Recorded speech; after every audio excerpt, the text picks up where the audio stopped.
Ça se barre pas.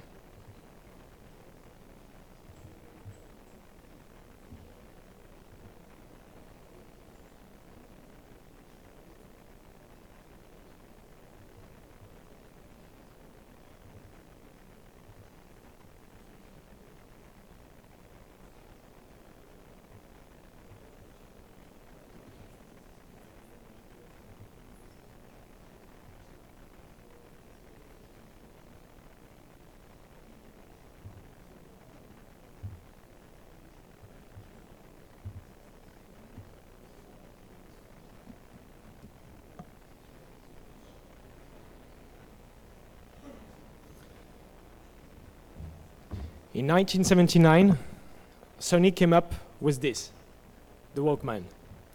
At that time, people were saying that it will never work, and actually it was too complex as well. 2 months after, 50,000 units were sold, and for the price of $150. Sony was actually having two departments at that moment. They were on one side on the electronics, and on the other side in the recording on videos and on music. The problem is the two departments were not talking. So in 2000, when Apple came out with the iPod and iTunes, they missed it completely. They went from being the first one to the latest one.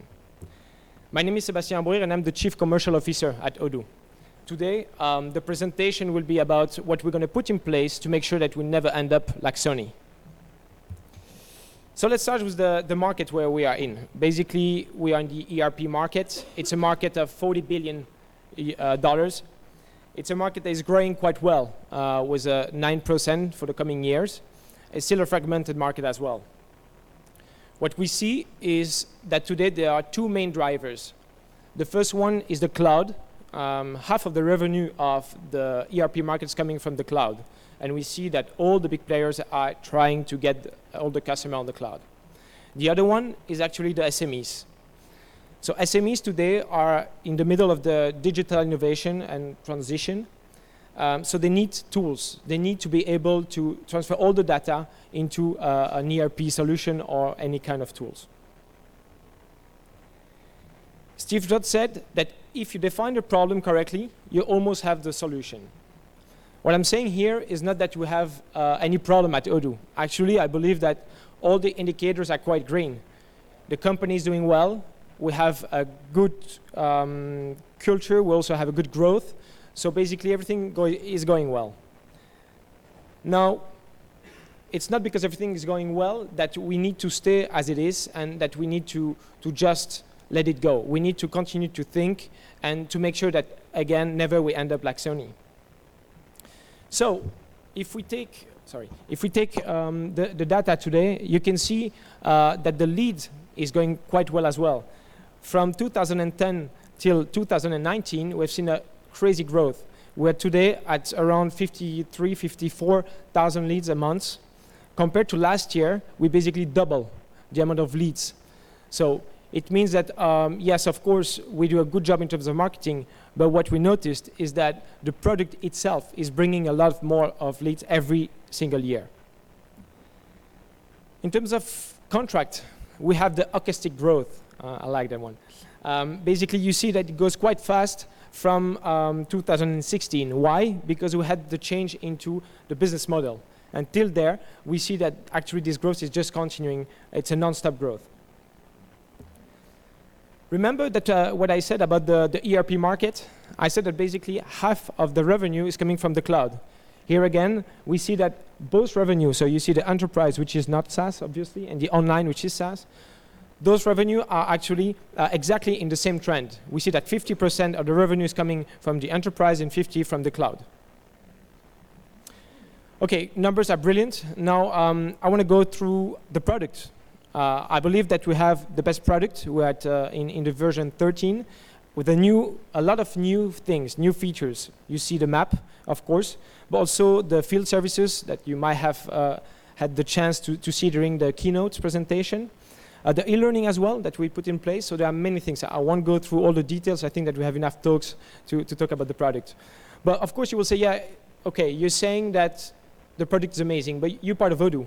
Yeah, right. You're right on that one. So that's why I took basically other players like Capterra, who basically ranked Odoo number 1 in terms of ERP. You see that we are in front of Dynamics, Sage, NetSuite. I think it's already something. But not only for the ERP, as you know, today we say Odoo is an ERP, yeah, but it's also sometimes single apps. And on that, you see that basically we are also in the top 3 when it comes to CRM, for instance.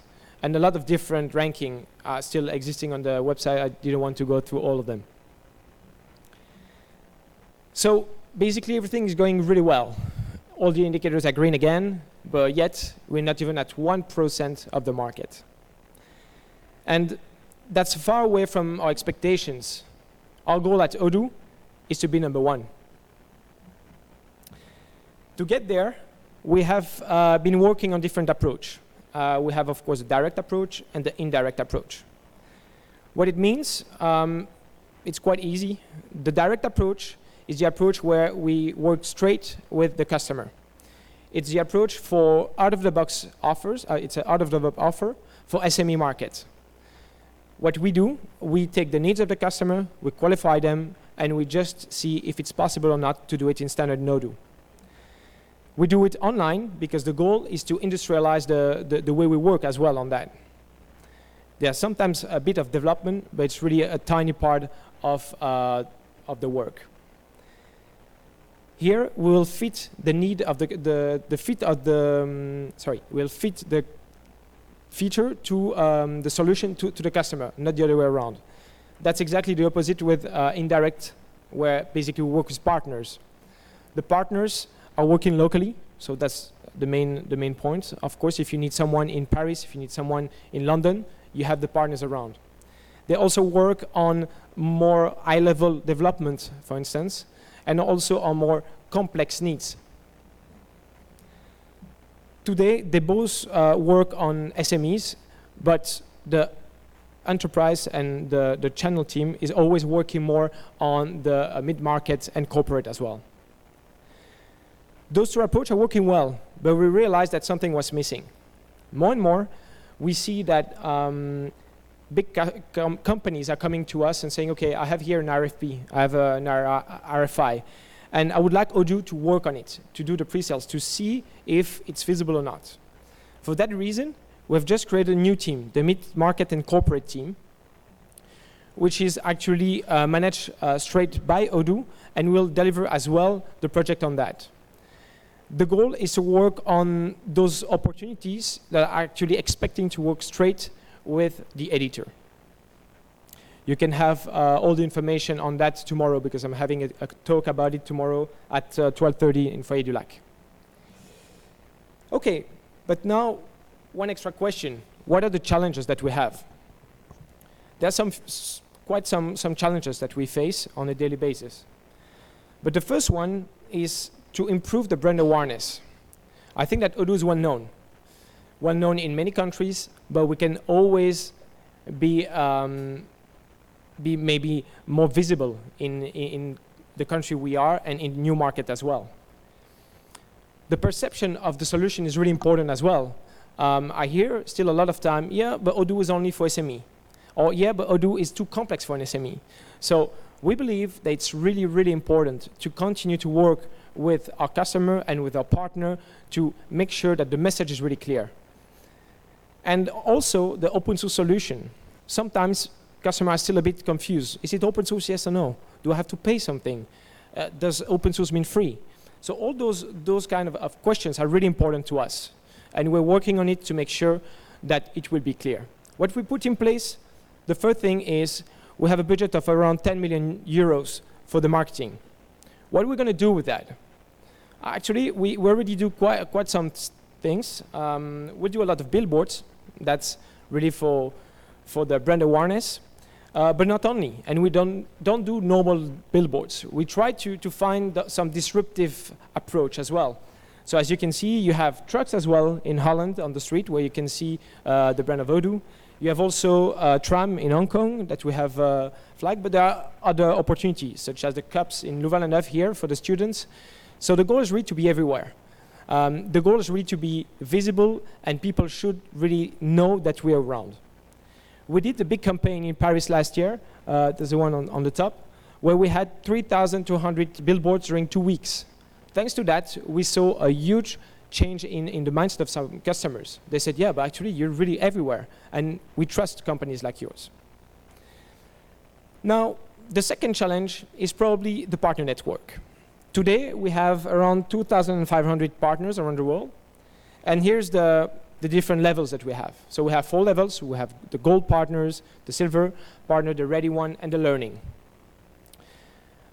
The main issue that we could have is the activation of those partners.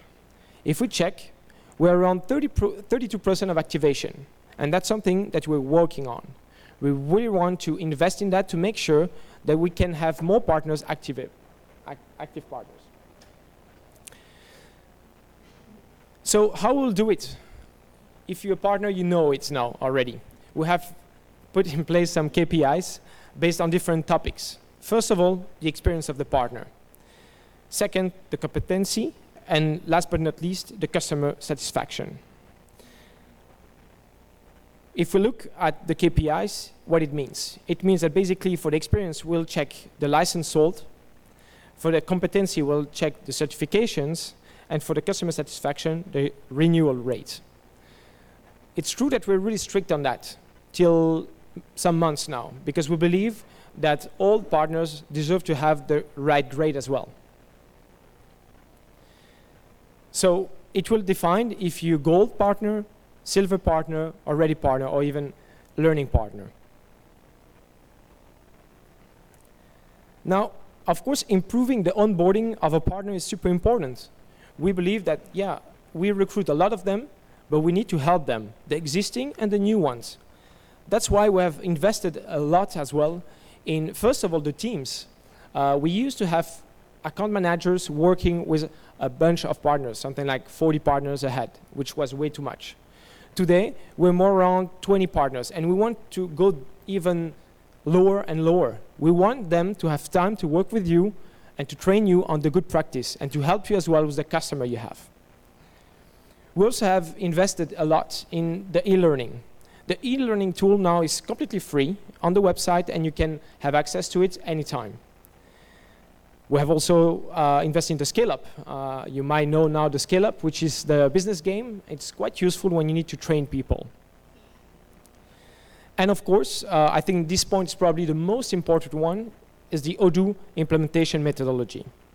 So again, we'll have a talk on that tomorrow, and note that we have a book ready for you guys if you're interested.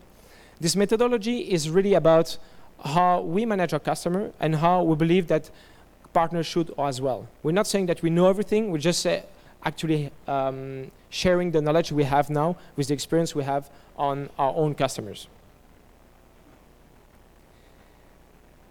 The question is, that I have a lot with partners is, do you believe in development? Do you think that development is still ongoing?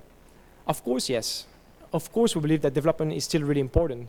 Now, in the methodology we provide, we believe that you can start really with the standard features and step by step go in development with the features that are really needed. Because too many times, we still see some projects where we're facing some issue in terms of development. Yes, our network is also sometimes too technical. And for that, we need to provide the tools to our partners. It comes with all the trainings that we provide, but also with the service that we launch, and I will talk about it a bit later. The balance between project managers and developers is also a really big topic. And at Odoo, we have 8 project managers for 1 developer, which is something quite different than what we see sometimes, but we believe that this is really the good approach. So I won't go through that. I don't think that you want even. So this is just a methodology that you will find in our book, available just downstairs. So feel free to get yours. The lack of resource. More and more, we have partners coming to us saying, hey, guys, is it possible for you to provide some resource? We see that it's really difficult for some partners to sell new projects because they're too busy with the existing one. And that is really important to us as well. We believe that now it's time to work together, to help you, to provide you the right resource, to be able to take on board more projects as well. For that, we have launched the Odoo Evangelist. Odoo Evangelist is basically a way to provide the right resource to our partners. The idea is not just to provide one resource and to leave it like that. No, it's to take the full package. It's to take basically the methodology with the person that you need. So if tomorrow you need to have a team, whatever, project manager, a recruiter, whatever, you can have access to our own team. And that's why we have doubled actually the team there. We have doubled the team of Catherine, my colleague who is in head of services, to make sure that we will be able to provide those resources. Now, a really important topic as well will be the version evolution. If you look at that, you might recognize OpenERP. It was version 6, a long time ago. I see some smile on some faces. This is basically where some people are still actually stuck because they cannot evolve. So we believe that our customers should be able to be on the new version, should be able to upgrade. It's not normal that today some customers are stuck in older version because of the migration process or because we did too many developments. So that's why now we are working on smoother upgrades. We have for the online rolling release. So it means that we have new features accessible every week. So it's something that we are putting in place and that will, I believe, change completely the way we work. On the other hand, for Odoo SH and Enterprise, we have, as usual, the annual release, but also we will provide a global maintenance fee. This global maintenance fee will be actually a cost that you have per hour or per line of code. It means that we will also educate our partners and customer to that aspect, so that whenever a customer is willing to go for a new version, they're not stuck. They're able to migrate every time they want. It goes together with the App Store, of course. Today, you might know the App Stores. It's a platform where we have more than 20,000 applications. The problem we have and that we face is that quality is variable. We see that some apps are really good and some are sometimes not at the level. The main issue is the maintenance. There's no maintenance on those applications. And that's something, again, that we're going to change just by providing here the cost per line. So it means that everyone who will buy the application on the App Store will see how much it should cost.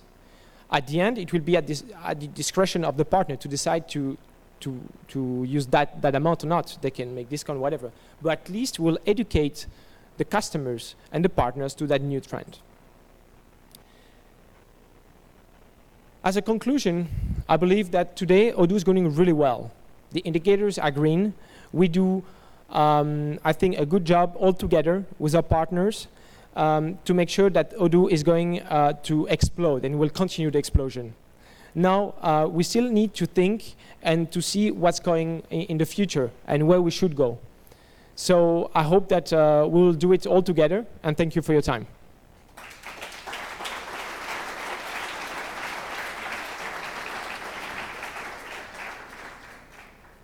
Any question? Yes?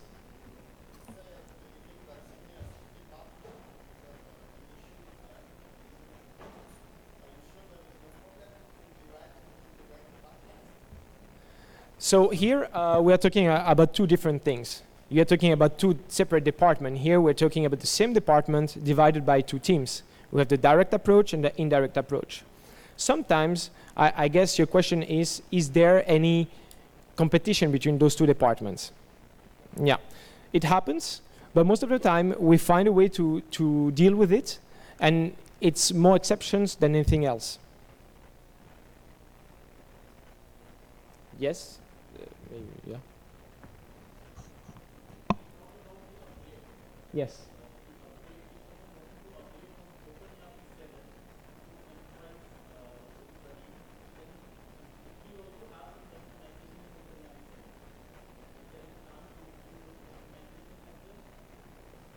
So if I understand well your question, you're asking what happens when we have a migration from version 7 to the new version, and what happens with the customizations.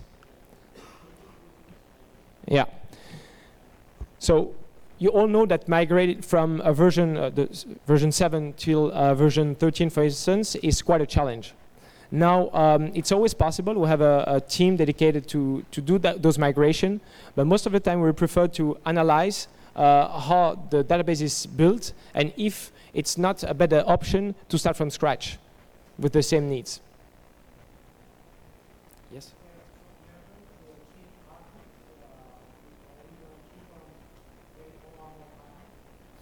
Our goal is not to stop hiring new partners. The reason being is, as I said, we're not even at 1% of the market. And today, still, a lot of partners are fully booked. So it means that they cannot take any other project. So I don't think that having more partners will be an issue. I think that the main objective will be to train those partners to make sure that we get the quality expected. Yes.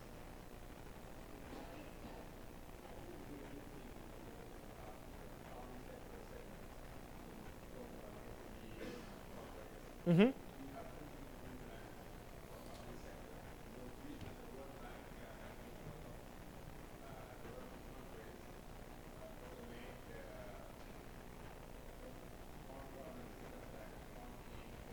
Mm-hmm.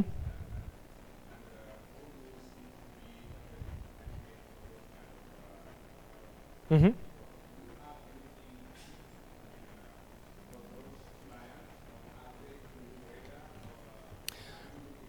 Yeah. So actually, in standard, we do not have a specific offer for those companies, but we have a lot of partners that are really specialized in that. And that's why we have the partner network as well. We work with them to make sure that they can help you and provide the best services as possible. But of course, we have a lot of ONG as well. We have some in the public sector, we have companies. We have references in that, and we have experience in that as well, even though we don't do a specific offer for them. Yes.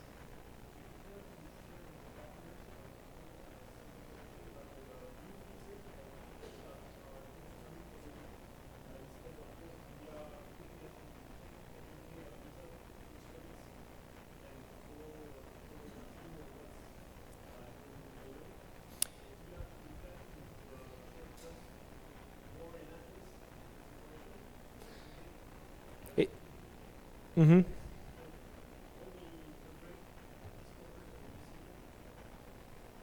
Yes.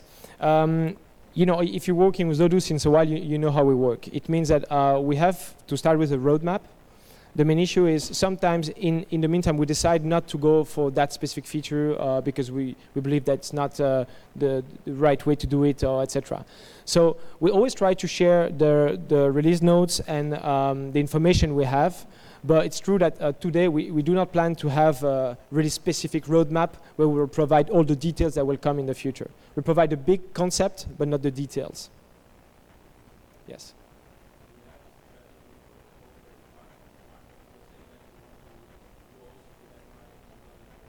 Mm-hmm.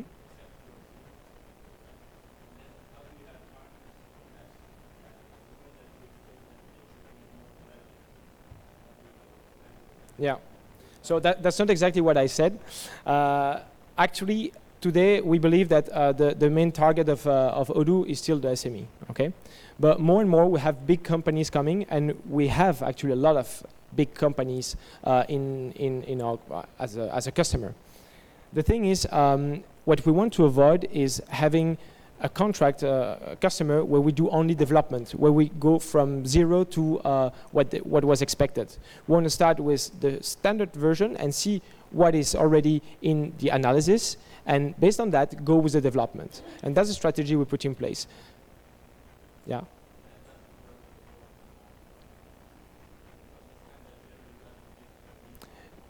You know, what we do in general, we always try to do an analysis of the needs. Based on that, we decide if yes or no, it is a project feasible for Odoo or not. Now, I'm not talking about a specific project for partners where you want to go for development. I'm just saying that here, the goal is to try to keep the solution as standard as possible. And when needed, you go for development. But having a POC is always the best option to start with. Yes?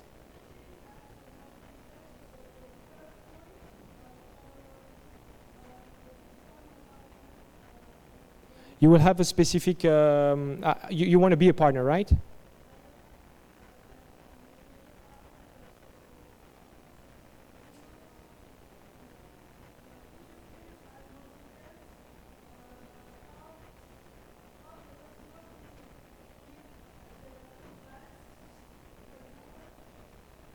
I'm sorry, I don't understand the question. Okay, yeah. So you're talking about the retention rate, right?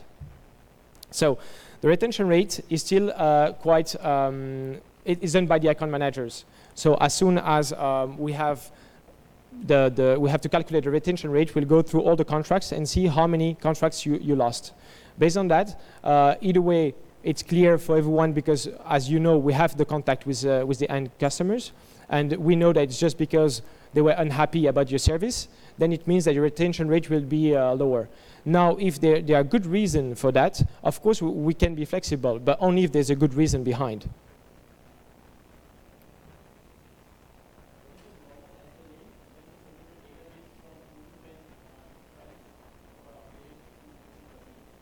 Sorry, I didn't hear.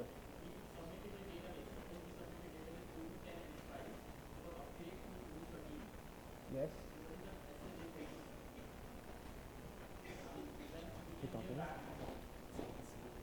How many times it takes to migrate?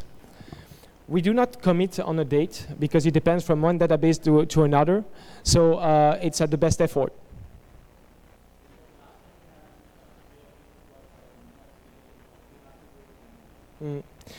Yeah, we're working on the migration, and that's why also we put that in place. Those new services, such as the cost per maintenance, etc., to avoid that kind of situation as well.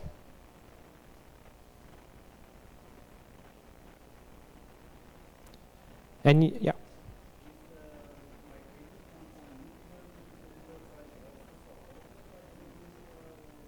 As soon as you have a community version and that you want to go into the enterprise, yes, you can come, and you just need to have a contract.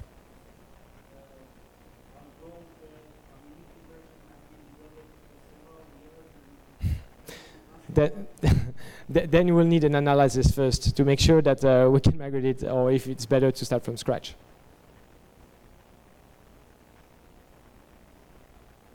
Any other question? Thank you.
Hi everyone.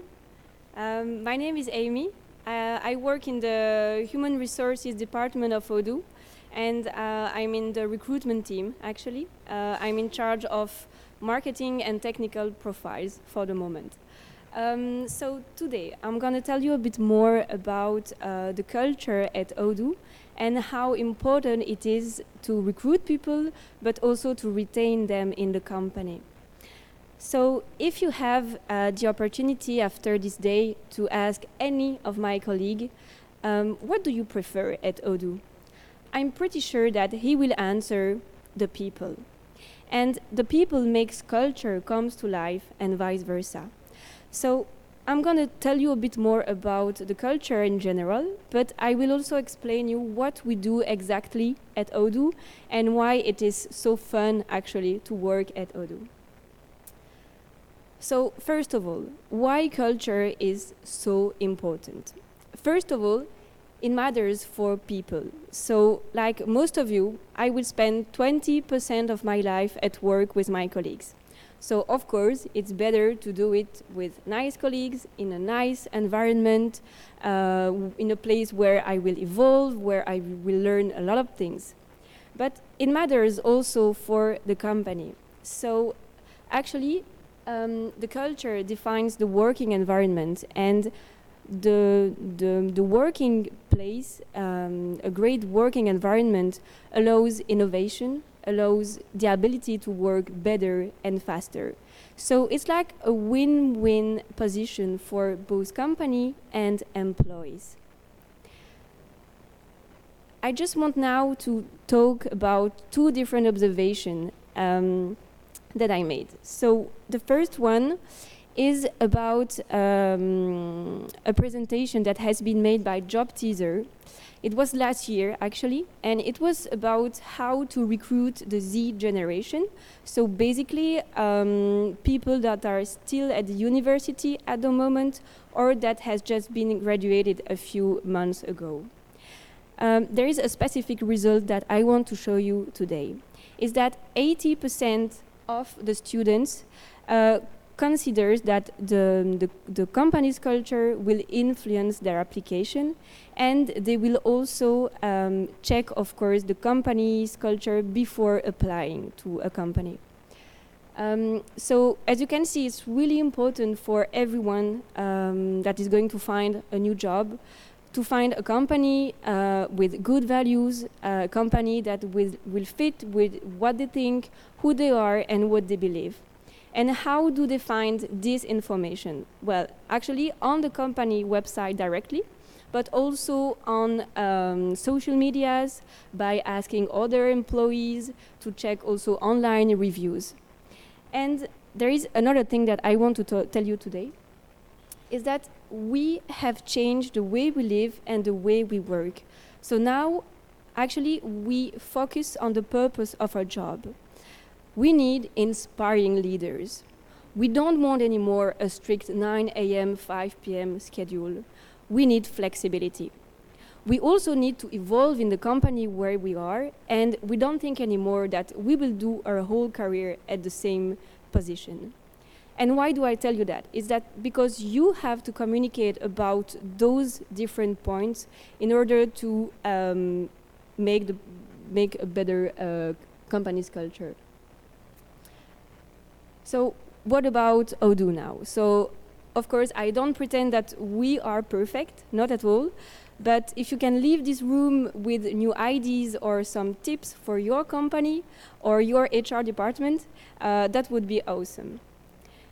So I'm going to tell you now how do we recruit, retain, and develop great people at Odoo.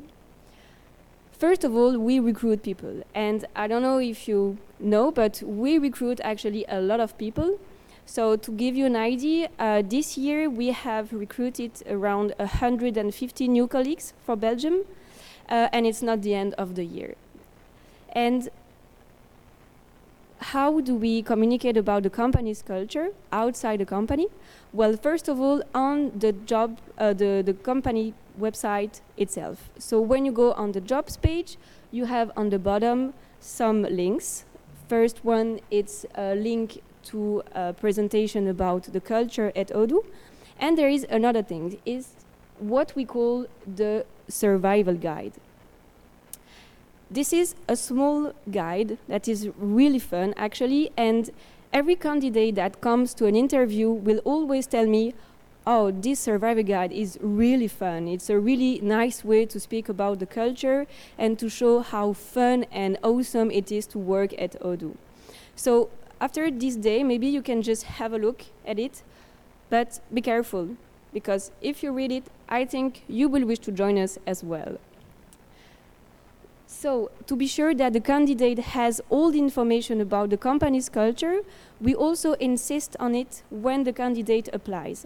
So, when someone applies at Odoo, he will receive that kind of automatic email saying, hello, thank you for applying at Odoo, here is your contact person, these are the next steps of the recruitment process, and then on the bottom, once again, you have a link to the Odoo culture.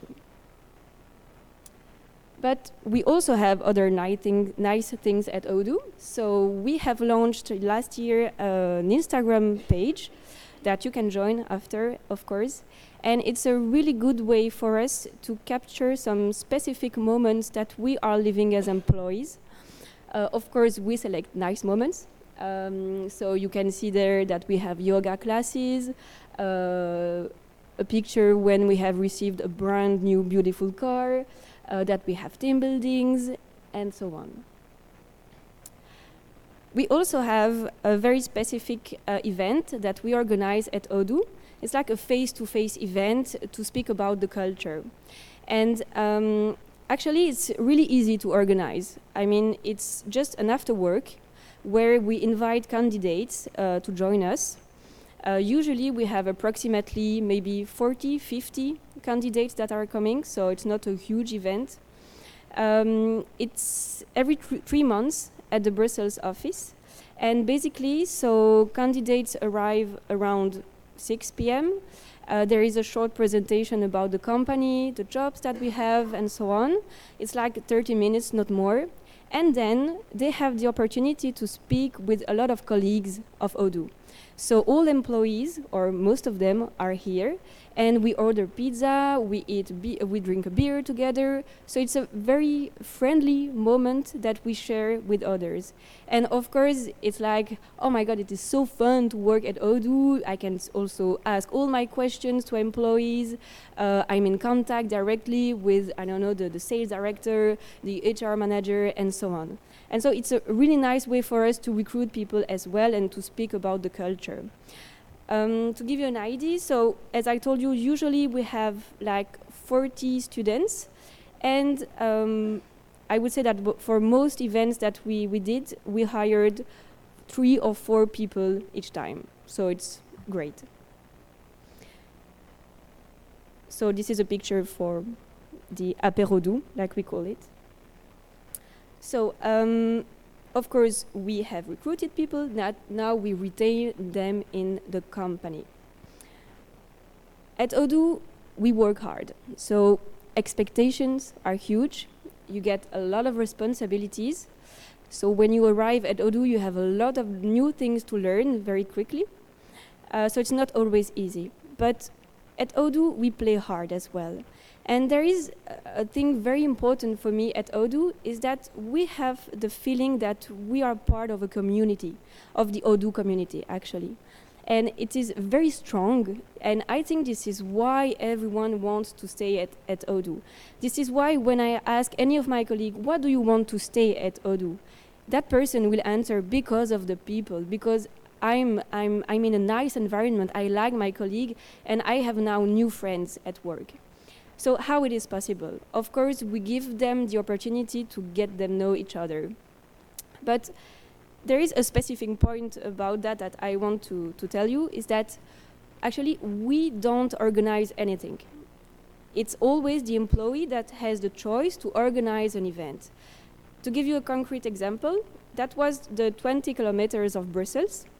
I received an email of a colleague saying, hi everyone, in Belgium, dear colleagues, I want to make a team to participate at the 20 kilometers of Brussels. Who wants to join?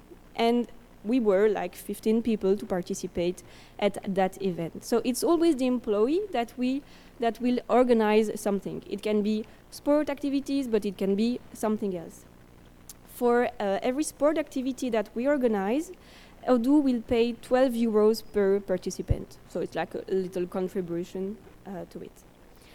For example, when the sun is shining and an employee wants to organize a barbecue after work, it's possible and Odoo will pay the bill. But Odoo doesn't organize always something. It's like the employee that will take the lead. We also have some relaxed zone where we play kicker, ping pong, video games, a lot of different things. We have a lot of competition like hockey competition, volleyball competition. We have, of course, the Odoo experience and the Odoo band that you will see tonight. So it's employees that are together to play music. We have team buildings. We have like family days. We have like during the Football World Cup, we had plenty of beers paid by Odoo. So as you can see, we have like a lot of opportunities to be together and to really feel this feeling that we are part of a community. But there is something else, and this slide is just to talk about the product, about Odoo. Actually, I don't know if you know, but at Odoo, each employee will use Odoo as well. So for the recruitment, of course, I use Odoo every day. And I think that we are all convinced that Odoo is the best product ever. And we are very proud, actually, to work for Odoo and to use Odoo every day. This is why also it is going to reinforce the feeling that we are part of the community Odoo. And we want to spread the word. So every time I go to have a drink with friends, I will speak about Odoo. Not because this is my job, just because I love Odoo, actually.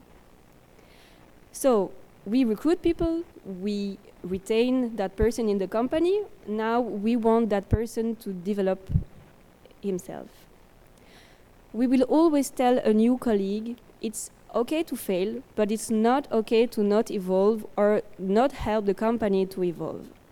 It means that we want each employee to try things, to get responsibilities, and if that person failed, there is no problem. It means that that person tried something new. And we will never fire someone if he makes a mistake, but we can fire someone if he does not evolve or does not help the company to evolve. So that's really important for us to communicate about that as well. Now there is this graph. I'm going to explain you what it means. So on the left, you have how most companies are growing, actually. It's like a very stable, like a continuous improvement. It's basically like the managers will tell the employees how to act, how to work, and what are the goal for that week or that month. So it's good. There is no problem about that. But at Odoo, it's very different. And it defines as well the company's culture that we have. So on the right, you have how we work and how we grow. So it's like successive revolutions followed by phase of stabilization. So all together, we try new things. Even someone that is here for a few weeks, he will have a lot of responsibilities. All together, we try something. It may succeed, and that's good, but it may fail, but no problem. If that person is doing something wrong, no problem, we will be there to help that person grow in the company. Of course, there is also another thing that I want to tell about is that we value autonomy and freedom of action. Usually, in companies that are maybe like Odoo, it's not a startup anymore. It's beginning to be something very huge. We are 350 employees in Belgium. We want to actually control employees to be sure they are on time, like some companies will use a time clock or something like that. Well, at Odoo, about all those policies that we find in corporate companies, like in most companies actually, we just say, no. We don't want about that. So we just say, use good judgment, behave like a good father, actually. So we trust the person, we give that person full responsibilities, and he is responsible to make something move and evolve. Usually also in big companies, you have a very strong hierarchy. Well, at Odoo, it's once again very different. So we have a very, very flat hierarchy, so everyone will contribute to Odoo. We give full autonomy, full responsibilities, and the freedom to be awesome, actually. And one thing very important is that we trust employees, so we don't need to control anything about them. And I would like just to end with a nice sentence. It says like, there is no magic formula for great company culture. The key is just to treat your staff how you would like to be treated. So I hope that you enjoyed it, and if you have any questions.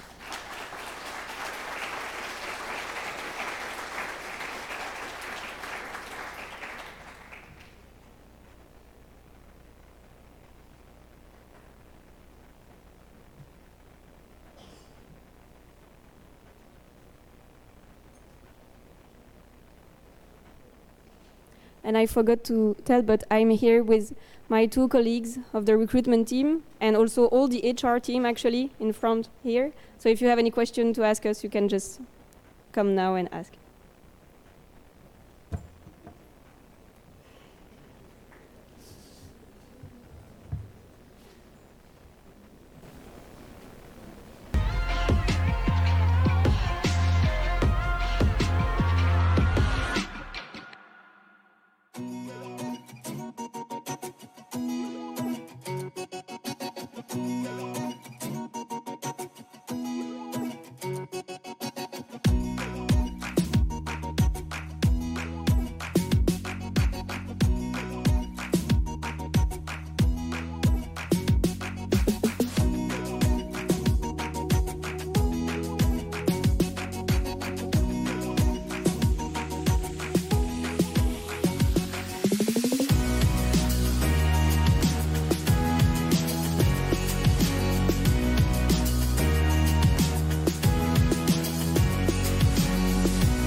Okay, I guess. Good afternoon. I guess it's about time to start, right? So I'm glad you made it this far today. If you have a little bit more energy, let's have another talk. This one is going to be about security. This is kind of not a big surprise. I don't know if you've been to other Odoo experience editions before. It's become kind of a tradition for me to talk about security because it's kind of my role at Odoo in the company. I'm part of the security team and we deal with incidents, security incidents from internal reports, external reports, and of course we deal with also educating the developers and trying to pass the message about all the possible vulnerabilities that can that can be found in software, in web applications, basically. So we don't have formal titles at Odoo, but if we did, maybe I would be some kind of security responsible person. But we get to choose our own title, so maybe I could be the professor for defense against dark arts. So why not?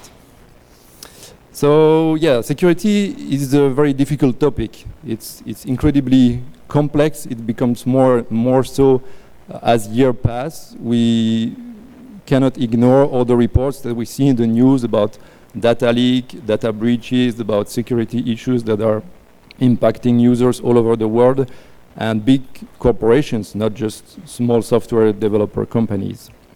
It's really a universal topic, and this one is going to be Odoo-centric, of course. I'm trying to talk about things from the point of view of Odoo developers, but really most of these topics apply to all other business applications and to software stacks.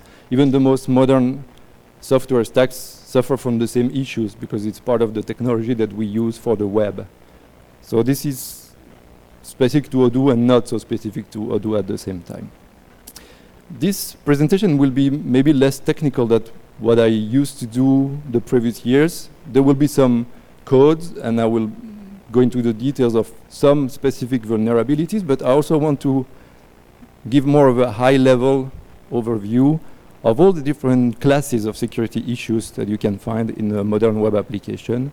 Because I think as a developer, as a technical person, you need to be aware of all these different kind of issues so that you can kind of recognize them, recognize the signs of a vulnerability that is rampant, that is developing in the future.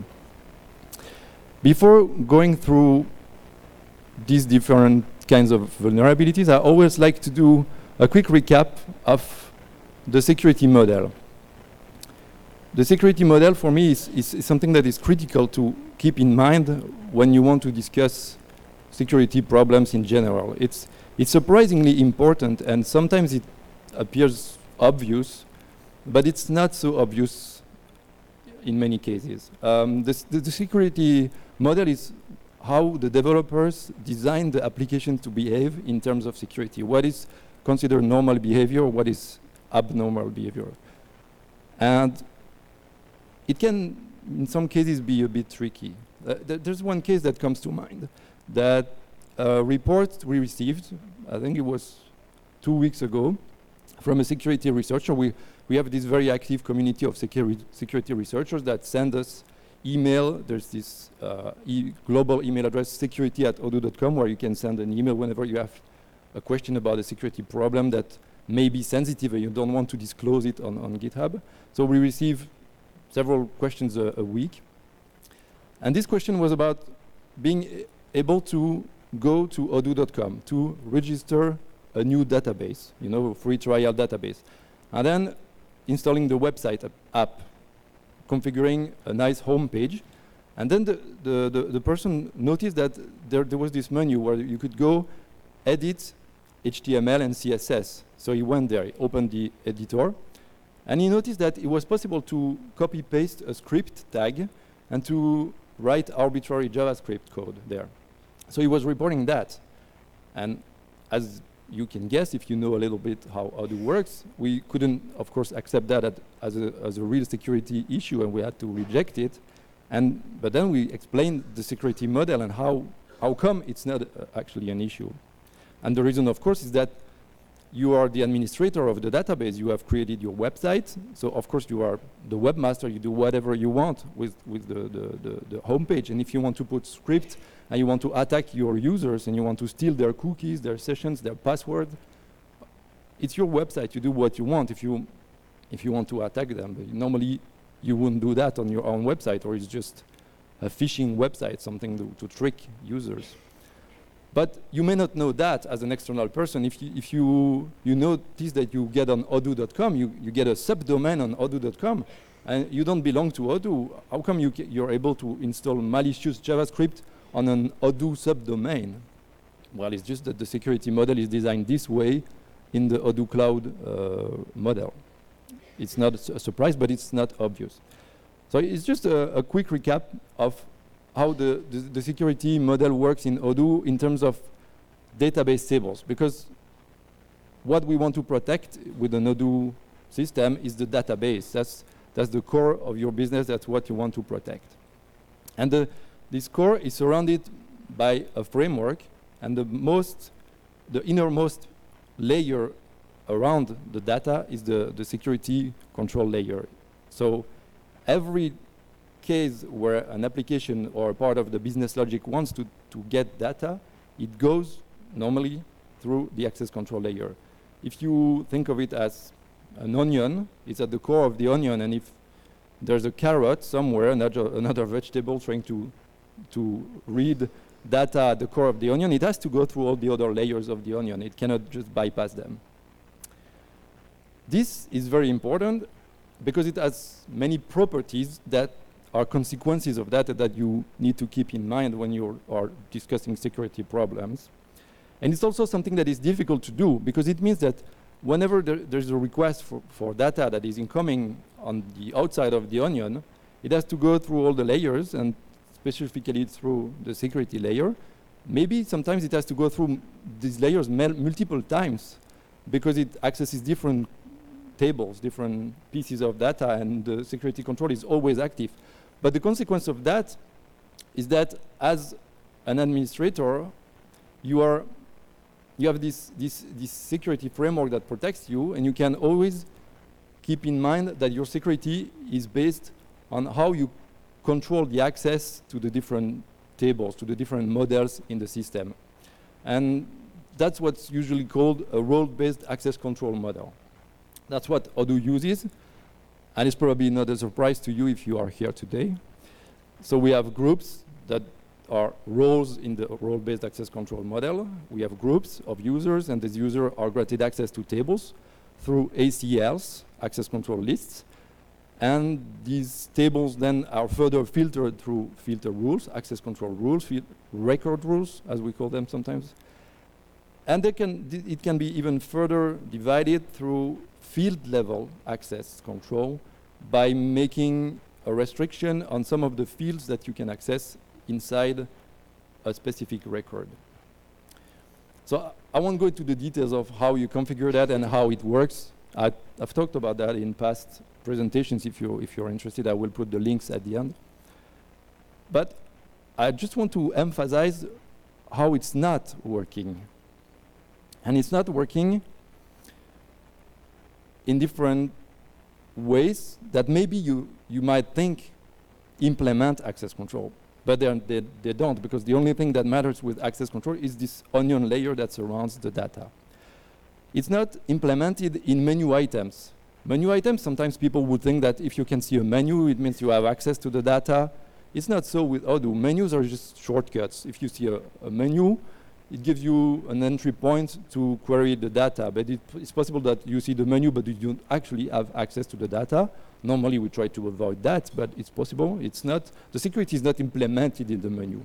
And also, it doesn't mean that if you cannot see a menu, you don't have access to the data that is behind it. It's just that you don't see it right now for whatever reason. Security is also not in the screen definition, in the architecture of the views, when you can see fields or you cannot see fields. Again, it doesn't actually mean that maybe you don't have access to those fields. It depends. If you don't see them on the screen, it could be for different reasons. But if you think of the API of Odoo in terms of RPC, you know that it works with a CRUD model where you have this read method where you can pass fields to it, and that's where the security is going to be checked. It's not in whatever is displayed in the screen. And it's not also implemented in JavaScript.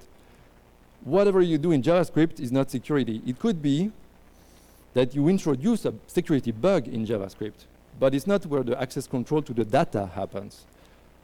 That's a common misconception because there are other frameworks that work differently or other designs, but in Odoo, the JavaScript part is running on the web or the web browser. It's kind of a glorified RPC client. It's nothing more than a nice UI for sending RPC queries back and forth and presenting them in a nice way, but that's not how the security is implemented. It always is implemented on the server side.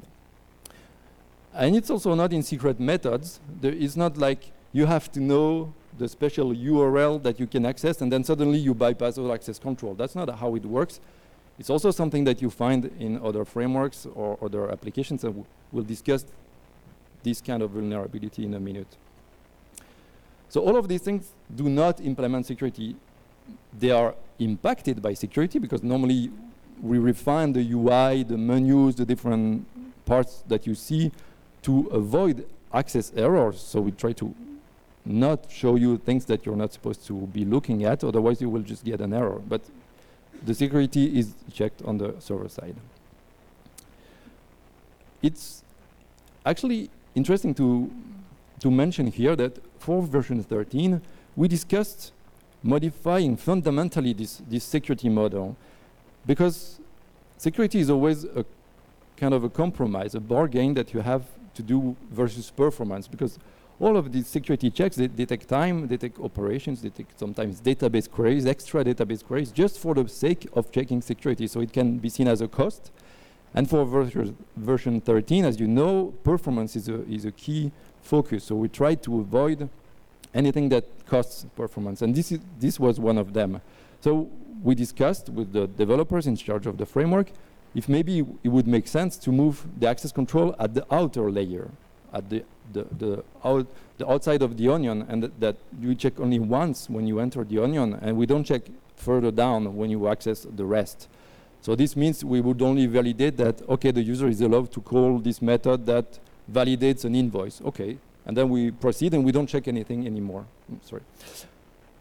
But we quickly found out that this was impossible to change in practice, because it meant that if wherever down the line another module, another feature goes and interacts with the invoice validations, for instance, there will be no way for the administrator to know if they can block this feature or if this feature is somehow impacting some area of the data that they don't want to allow being touched. There will be no more control over that.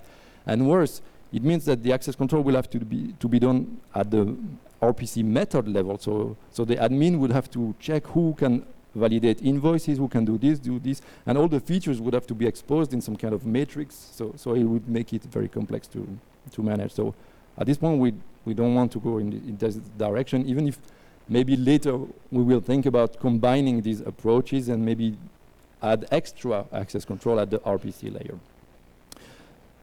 Okay, so now that we have this quick recap of the model of Odoo, we can start discussing the most common risks that you will be facing in a typical web application. And as a reference for that, I'd like to use the OWASP top 10 that probably you have heard about. If not, then it is something really important to know about.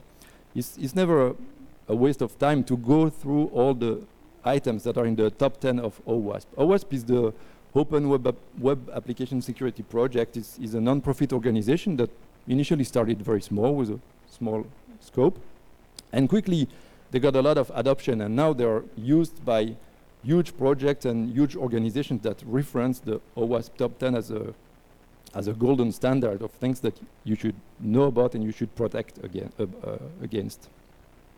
And maybe you've faced security questionnaire. These things are really fashionable these days, where you have to check all the boxes, and my software does that, and yes, it protects against this and this. Often, the OWASP top 10 is going your reference point for the questionnaire.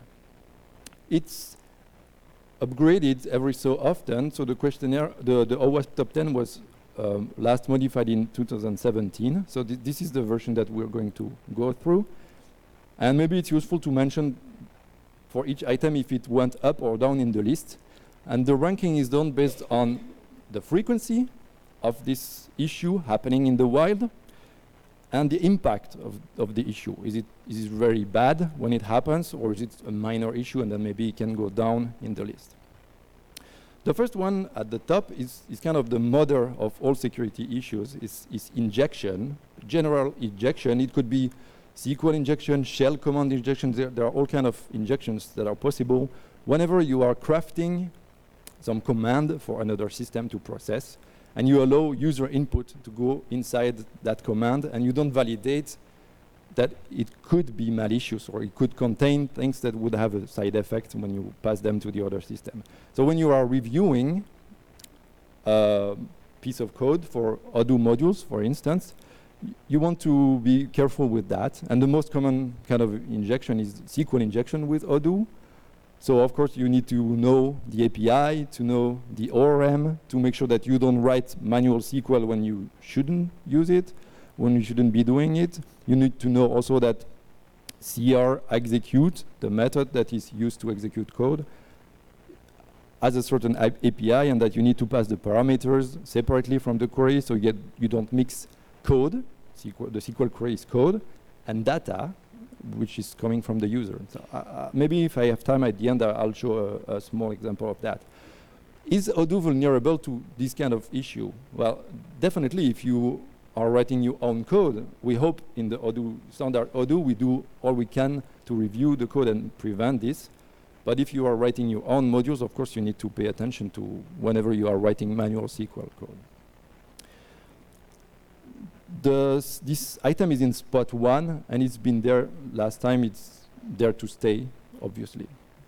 The second one is broken authentication. This has to do with managing user sessions. Whenever you log in, many things can go wrong, but with Odoo, most of the things are taken care of for you, so you shouldn't need to worry too much about that. But of course, if you are implementing your own layer of sessions, or playing with the sessions, or modifying session IDs, or working with the user that is authenticated and changing it, or different things like that, then maybe there is a risk and you need to pay attention to that. Another example of something that is a broken authentication problem is if you are hard coding passwords, and then of course there is no authentication basically. This is also in spot number 2 and hasn't changed because it's also very impactful and quite common. The third one is sensitive data exposure. This one is new. It was in spot 7 before. And it's very fashionable again because data protection is something that is becoming more and more important these days. So of course, sensitive data exposure is at the top. In Odoo, it could happen. It depends on many things. A sensitive data exposure could happen because you forgot to set up end-to-end encryption when you are deploying the system, or maybe you are storing sensitive data in the database, like, I don't know, credit card numbers. Normally you don't want to do that. But then you need to pass all the PCI compliance, you need to encrypt the data and so on. So these are kind of data exposure problems that you could encounter. And of course, you don't want to be running your own cryptographic stuff. You want to use proven standard stuff from existing libraries that have been done by people who are specialists in cryptography. Number 4 is XXE, external entities, problems with XML file. This is something that is impactful or not, because there are mainly two classes of issues. It happens whenever you are parsing XML files, because you can trick XML parsers into doing things that they shouldn't be doing, using external entity references. One way to exploit that is to make the parser do a lot of complex operations that are going to eat a lot of memory or CPU, and that gives a denial of service. This is the class of issue that is lower priority, because the denial of service is annoying, but it's not a permanent problem, and it's not going to cost you data, or it can cost a little bit of money when the website is down, but that's it.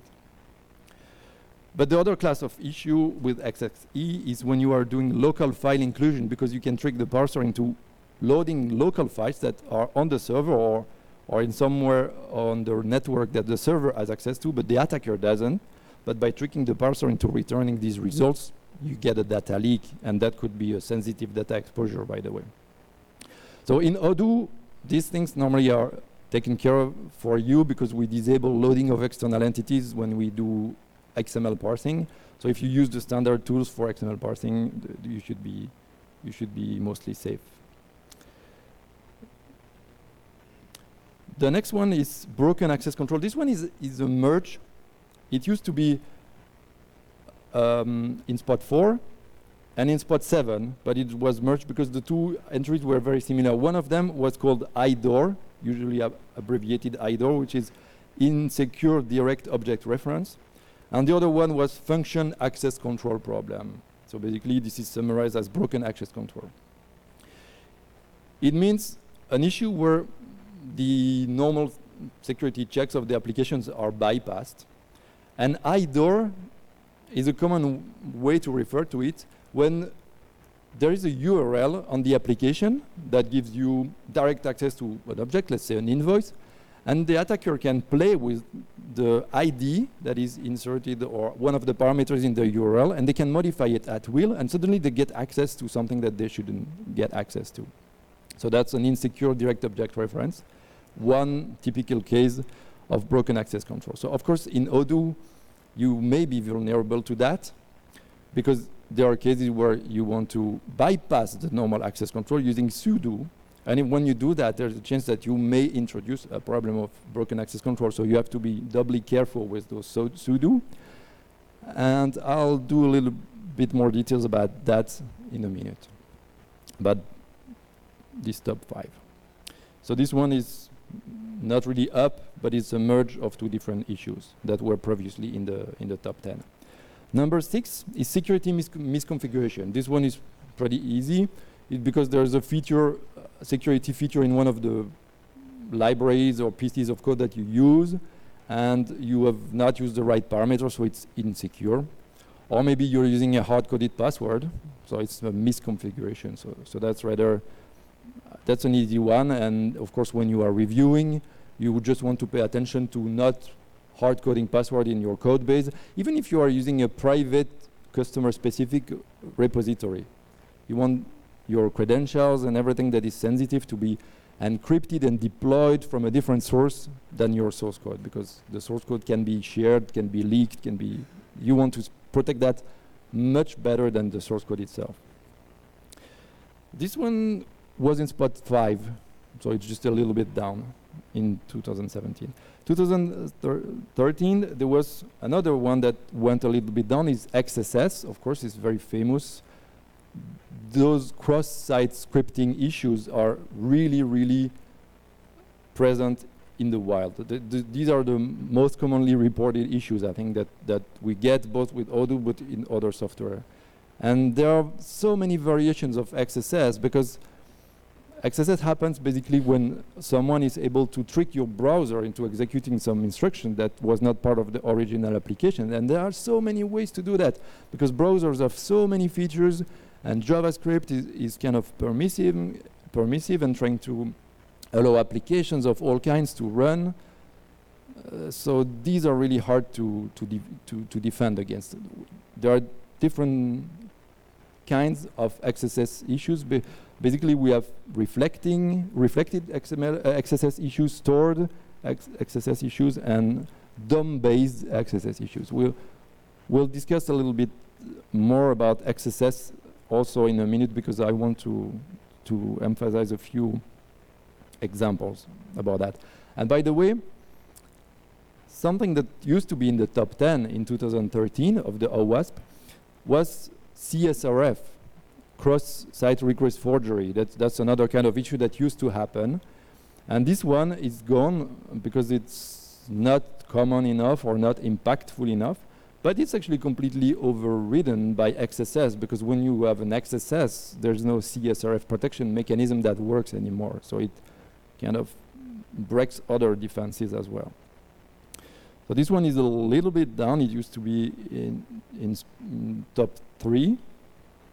But because it's not as impactful, but it's still something that you need to care about. Number 8 is insecure deserialization. This one is interesting. It's a new entry, so it never existed before.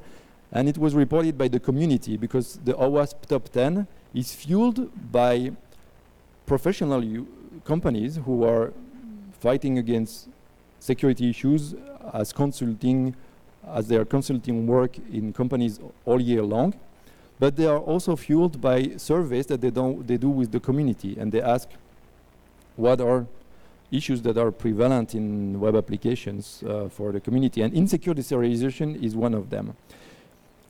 It's a case where the system is deserializing data that is considered trusted but was not trusted. One case that is a bit far-fetched would be, let's say you have a cookie, and you store in the cookie a JSON dictionary where you write the access level of the user. And when the browser makes a request, you look at the cookie to know what is the access level of that person, and you grant them access based on that. Obviously, cookies are stored in the browser. You can modify them, so anybody would be able to escalate with that. Another example of insecure deserialization would be Pickle. We used to use this library Pickle to serialize data for sessions and for different things. And we had to be very careful, because when you deserialize Pickle data, you don't just get normal objects, but you can extract functions, and these functions could even execute code when you are deserializing. So that's also a case where you would have an insecure deserialization, and we don't use Pickle for security sensitive things, and we definitely don't deserialize untrusted Pickle data. Number 9 is vulnerable components. It's rather trivial. It's if there is a known security issue with a library, let's say a JavaScript library that you are using, obviously there's a chance that your software exposes the same vulnerability. And this is one case that I'll discuss also in more details. This one hasn't moved. And the last one is insufficient logging. This is another issue that was introduced by the community, that was reported by the community. It's actually insufficient logging or monitoring. And it's basically a class of issues where you didn't log some security sensitive operation, and that makes monitoring or detecting issues impossible in practice in the wild. So of course, when you are reviewing code, you would have to look at those cases where you are doing a sensitive operation. Obviously, logging in, logging out, resetting passwords, all these operations are logged by Odoo now. It wasn't always the case. But there are maybe tons of other security sensitive operations that you are doing and that are related to your particular business. So you want to log them. And it's much better to log too much than too few. All right, that's the top 10. Now, as I said, there are a few classes of issues where I want to go a little bit deeper in the details. And the first one is broken access control, because that's one of the most frequent issues we find in Odoo code, in the standard code, but also in third-party code. The major part of these issues are caused by missing or incorrect ACLs. So it may sound a bit trivial, but it happens all the time. As usual, security is a bargain versus speed and performance. So when a developer is working on a feature, they often don't introduce all the ACLs that they need initially. And they will only do that later, or maybe they will forget. But it's really one of the most common issues we found with new modules, with new features being introduced. So always when there is a new model that is being introduced, or when there are new methods that are introduced for an existing model, you have to ask yourself how to secure them. You have these three levels of access control lists, record rows, and field level control that you need to be careful about. The last one is even more important, because there are many cases where we are going to store a password or some form of API key, credentials, whatever, in a field, and that field most of the time is readable by anyone who can read the records, unless you put a specific restriction on that, and you want to think about that all the time. The second cause for these broken access control issues is wrongly using sudo. I've shown many examples of that in my previous presentations. Every time you have a sudo call, you should be watching where this sudo record is going to be used and what would be possibly the impact of this. And a consequence of that is that you are going to write maybe insecure routes because you don't properly verify how sudo is being used. It's very common. It's natural that you don't know exactly who the user is. The controller is receiving some parameters with an ID. Maybe we can show a small example. And the developer will usually do a sudo to access the record, because the user needs to also access it when visiting the website as a public authenticated user, well, non-authenticated user. So that's a very common case where you will see sudo, but maybe then sudo is used for other things. And these things should not be permitted to public users or not authenticated users. And maybe it's worth it to mention all the parameters on a route. That may be interesting. Maybe not everybody is familiar with these parameters. The first parameter for the route is the URL. And as you see here, it was defined that there is a parameter called mailing ID in the URL, and we see that there is a converter of type integer that is specified. And it's interesting to note that you can also use a model converter where the parameter will be automatically converted to a browse record. And that browse record is actually browsed inside an environment, and that environment has a user, and the user, of course, depends on who is making the request and what kind of controller it is, and that's the last parameter that we see here on the screen. So typically you wouldn't be able to use a converter with a model if the normal user that is making the request, let's say the public user, cannot read that object. And it will be impossible to make sudo, because you won't even enter the method. There will be an access error before you can even enter it. The second parameter is the type, so you have JSON or HTTP. That's pretty easy. The method may be a little bit more tricky because it could have security implications. By default, it is post, so post and get, sorry. So if you don't specify anything, it's going to accept post and get. But one notable difference between the two is that post methods, if you are in a HTTP type controller, are going to be automatically validated with the CSRF token if you, of course, put the right field in the form. So this means that if you don't restrict to a post and you have an HTTP controller, your form may be using a post in most normal cases, but it could actually be called with a get. And in that case, the CSRF mechanism is totally disabled. So you want to pay attention to that. Also, notice that this is a list. So of course, if you pass post without making a list, you'll just have different methods, P, O, S, T, and that's going to be difficult to call with a browser. And the last one that is a bit tricky is the auth mode. The natural mode would be user, when the user has to be authenticated on the system, and if they're not, before even calling the controller, the root, they will be redirected to the login page. Then there is public, and public works in two ways.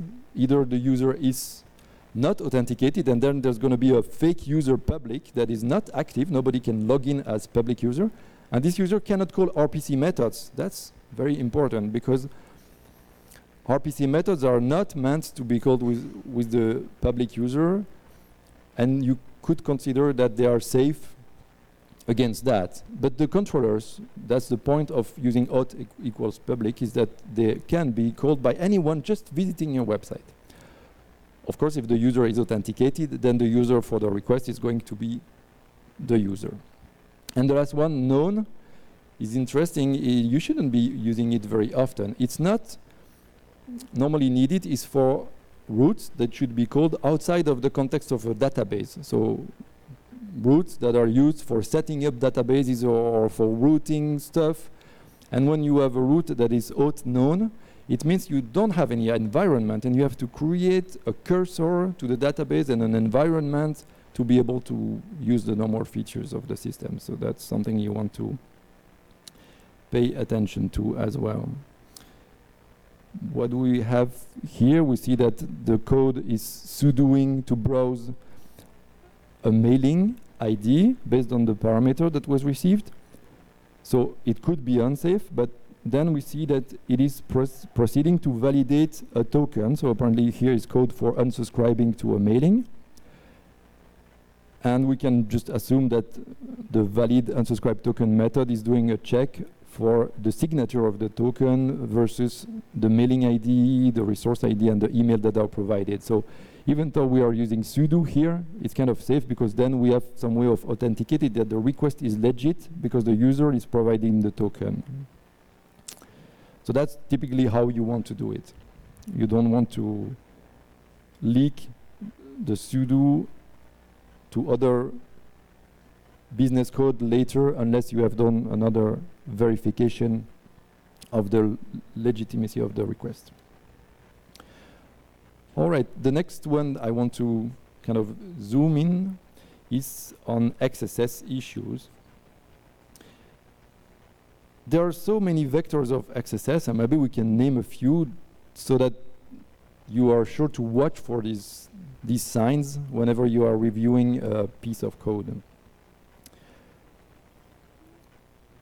One of the most common ones is when you are doing your own string formatting, when you are crafting HTML code with concatenation of strings, and that's the recipe for disaster, because most of the time you will forget to properly escape some special characters, so most of the time you never want to do that. There are many alternatives, like using a template. In Odoo we have QWeb templates that can be used for complex templates. And if you don't have a complex template, but you just have a small tag of XML that you want to generate, you don't want to be doing that. You want to use jQueries.text method, for example, to set the content of a tag, or you want to use the attribute method, so you set the content of an attribute. You don't want to be building your own XML or HTML manually like that. The second one, actually I mentioned QWeb templates, but of course it's only safe as you make it. And typically we have the t-row construct inside the template where you can pass input that you consider safe, and it's going to be injected raw directly into the generated HTML. Of course, if you do that with something that is not completely safe, then you get yourself a nice XSS vulnerability. So you want to watch for t-row. That's like a red flag whenever you see a t-row in a template. There are only very few legit cases for using it. Another one is unsafe deserialization. We kind of mentioned that, but that can also be a root cause for XSS. Typically when you are using eval to evaluate a piece of code, but that's not a piece of code that is safe. It's based on some user input. And maybe you think it is safe because you are using eval to evaluate a JSON dictionary, but if inside the JSON dictionary there is something that is injected by the user, then this is vulnerable, and you should be using different ways of serializing and deserializing, like JSON. Another class is links. That's kind of a one that is less often mentioned. Is whenever the application is rendering a link, you know, a simple href with a link, if you don't prevent the user from passing arbitrary protocols. They could pass JavaScript there. And then that means that whenever the user clicks on it, they're going to execute whatever code is written there. And that could be nicely disguised so that you don't notice it, but it's actually still in your session. Normally, Odoo protects against that as well, because the widget for rendering links filters based on the protocol, and it's not going to render when there's a protocol that is not safe. Another one is files. This is an interesting one, because if you allow the user to upload files, and many applications do that, some of these files are dangerous. Not in the sense that they are viruses and you need an antivirus to detect them, but in the sense that they could be executed if they are returned to the browser later. And that's often the point when the user is allowed to upload a file. At some point, someone will want to display that file. So Odoo does that by ensuring that we neuter files that could be sensitive if they are not uploaded by an administrator. So by default, Odoo is going to change the MIME type for SVG, HTML, HTA, all these kind of files that are executed by the browser if the browser sees them, and that could basically contain a script tag. Another example is using a vulnerable lib, and that's another case where I would like to make a small example. Here, I mention the popover method from Bootstrap. Bootstrap is, as you know, from Twitter, is one of the most used JavaScript framework in the world for making nice, well, it's not JavaScript and CSS framework for making nice looking websites. Of course, now all the websites look the same. And they've had a lot of vulnerabilities over the years. And one of the vulnerabilities that we're detecting this year is with the popover library, and actually also with the tooltips in Bootstrap. I'd like to maybe show you a little demo. So let's switch, maybe I'll go to mirror mode.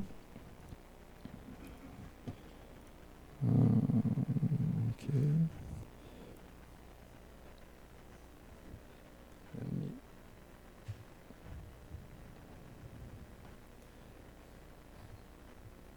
okay. And then I can play with my little demo.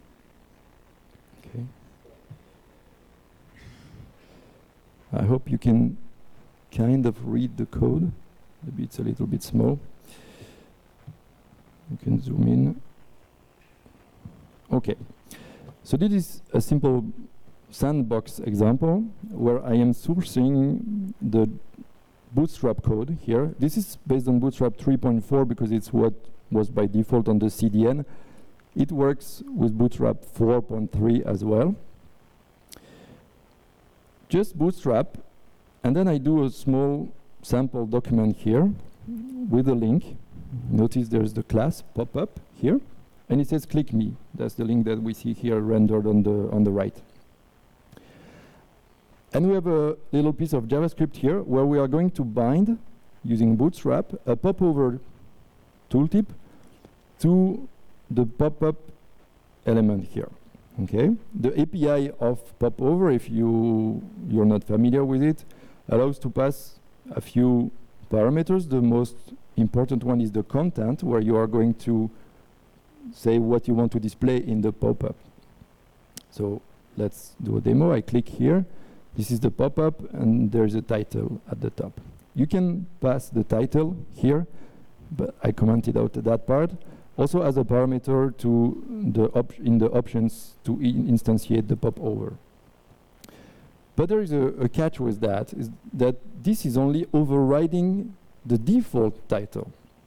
If you don't pass that, then Bootstrap is going to default to going on your element and looking at the title of the element, and that's going to take precedence of whatever you want to have as the title. So this part that I commented out is useless because whatever I do is not using it, because I have here forced the title to another value. So this is basically doing the same thing as if I was manually here putting title equals the pop-up title, right? This would be the same thing here. But you'll see why I do it like this in a minute. So this is equivalent to doing it, and basically it works the same way if I do it. Let's get rid of that. It's all working well. But now let's say that the pop-up title is a user input, and let's say it's not so innocent, and there is a malicious user that put something like this. This would be a typical XSS pattern. Let's make an alert or something. Okay. So what this code does, if it's inserted into a document, is going to source a non-existing address, and so that's going to trigger the error event, and it's going to bring the pop-up saying 1 if it ever gets executed. But remember, this is at this point is just text in a string, and I'm setting the title attribute here. So if I wanted to do that explicitly here, assuming it was static, I wouldn't be able to just paste it like that, because obviously we have double quotes and everything, so everything basically gets escaped, you know, like this. There are XML entities for that. This would be E ampersand quote, and so on and so on. But the library is doing that for me when I set the title here, because obviously it would break the DOM if it was not escaping everything that I put here, so that it can actually fit in the title, okay? And because I know that this is sensitive, it's user input, I escape it when I put it in the content here of my pop-up. So I'm just using escape method of underscore, and I escape it. So it's all safe, right? Because attribute here is escaping the value to put it in the DOM, and I'm doing also my job here. So I can continue to use the HTML mode, because I forgot to mention that, the HTML mode of the popovers. If you can make it false, and then it's purely static, and you can't supply HTML code there. So obviously, when I click here, I want to show you that it does trigger the XSS, and you see here that it says 1, all right? And the reason why it does that comes from the implementation of Bootstrap, and on the way that the developers decided to take the title from inside the element and put it in the popover. This issue was discovered earlier this year, and it was fixed in Bootstrap 4.3.1. And the way they fixed it is by introducing a sanitizer. So now Bootstrap by default is going to have a sanitizer system that runs, and you can turn it off if you want by doing sanitize false here, or possibly you can also pass your own sanitize function, and then you're going to have to pass an actual function, right? This is a new thing that they introduced to fix the issue with the title. Not with the title, because there were actually other parameters that were vulnerable to injection. There was data template, not just title. But that was their solution. And now we have a sanitizer. It means that it's going to filter everything that I pass in the content here, and it's going to get rid of anything it doesn't like in terms of tags, in terms of attributes. So it kind of breaks a lot of cases where it was working before, because we used to want exotic tags and attributes in the popover. But now it's broken because they have put this sanitizing system. So let's go back to my slide. Okay.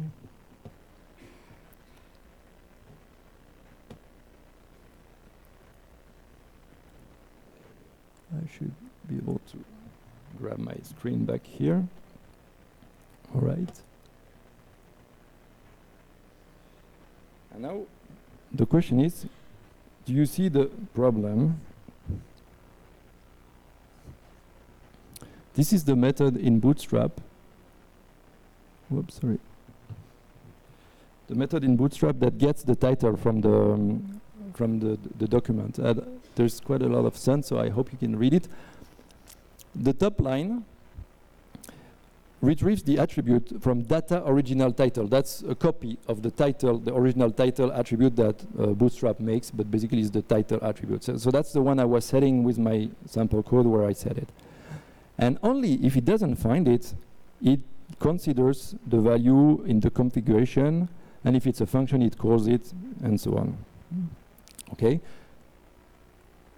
And then it proceeds to return the title, and that's what is going to be inserted in the DOM of the pop-up, in the HTML code of the pop-up. Do you see a problem here? The first line obtains the title from an attribute. That value is text, is the text value that was displayed in the attribute.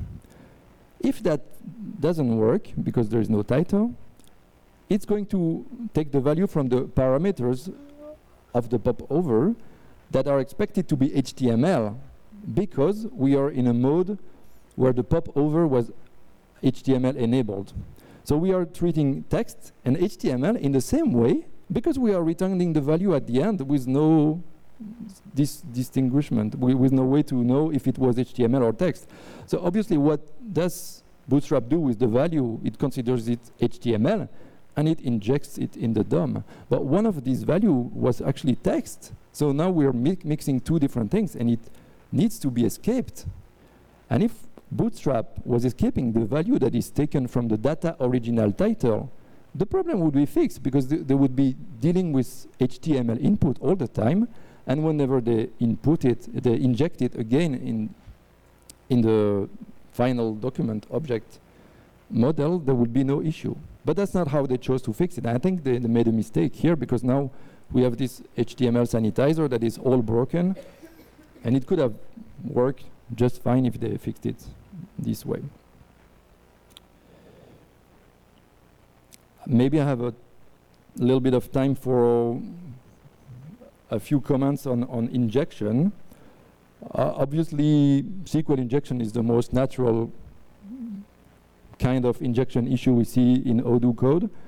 So I have here a sample code. It's not very pretty. It's very basic. Let's say there's a method that takes a few parameters provided by the user, probably, and they are injected in a SQL query to obtain the partners from the table rest partner that are matching a given name.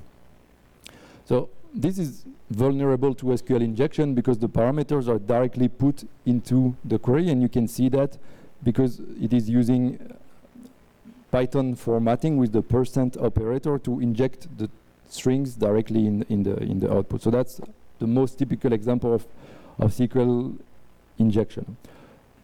In Odoo, you should never need to do that. Well, first, because for such a simple query, there's the ORM that supports it. So you could just be doing something like, oh, well, here you see the parameters that from the input are directly passed into the query. But you could be doing this, where you just use the search method and you pass the same parameters. And actually, there was a tricky case here. Is the query type. You see it's isCustomer, and this is not just a parameter that we compare with the colon value, is actually the name of a colon that should be true or false. So it is weirdly injected into the query with %s is true. Okay, this is tricky because you cannot pass it as a normal query parameter to the execute method. So you need some sort of special case if you are doing manual SQL like that. But that's not the case with the ORM search method. You could perfectly well use the query type as the left operand for a search criterion. Here is a different variation of the same thing. Let's imagine that the query was not trivial and it was not possible to do it with the search method because it was a complex join operation in SQL that doesn't have a direct mapping in the ORM. Then one way to isolate the dangerous data is first to make sure that we pass the parameters, and you can see name and limit. Let me show it here. name and limit are going to be passed as extra parameters to execute, but also the dangerous part that is the name of a field and cannot be passed like that is now mapped through a little dictionary, QMap, to safe bits of SQL code that are safe to inject into the query. So this is one way of isolating the dangerous code. And those are kind of the signs that you should be watching for when you are reviewing SQL code. There's another way that it could be done by using this special construct that PsychoPG2 provides. And you notice here that the code has been replaced here with a placeholder for formatting.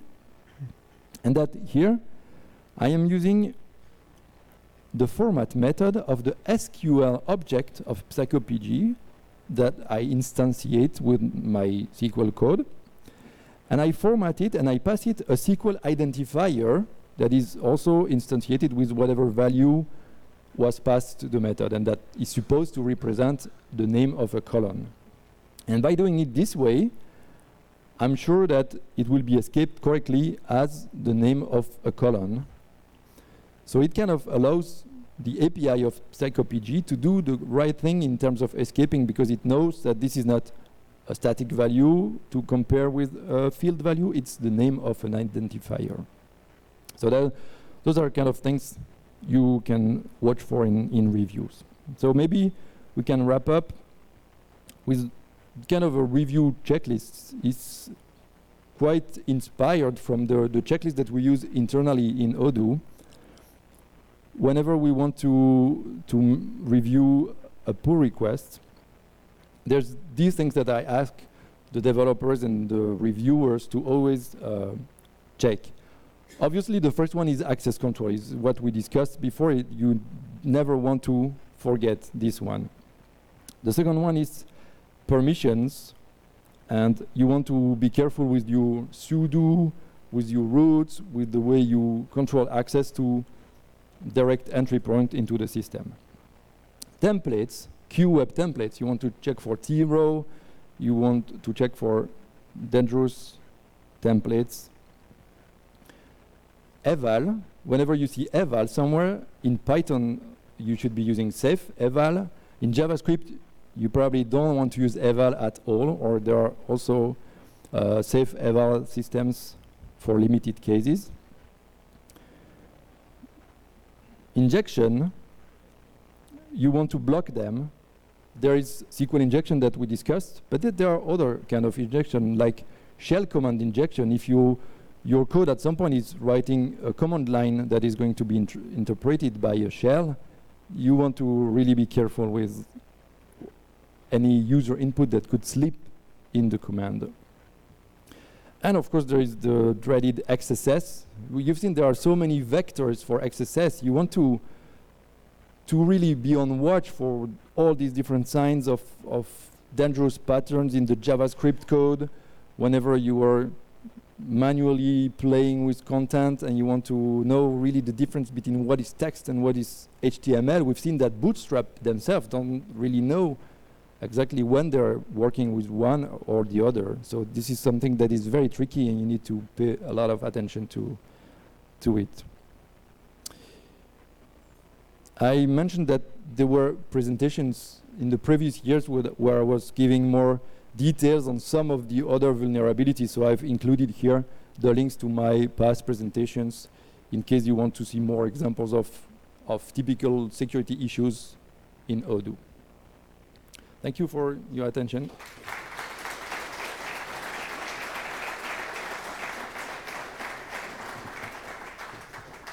I guess my time is finished, but if you have questions, you can just catch me and we can discuss outside.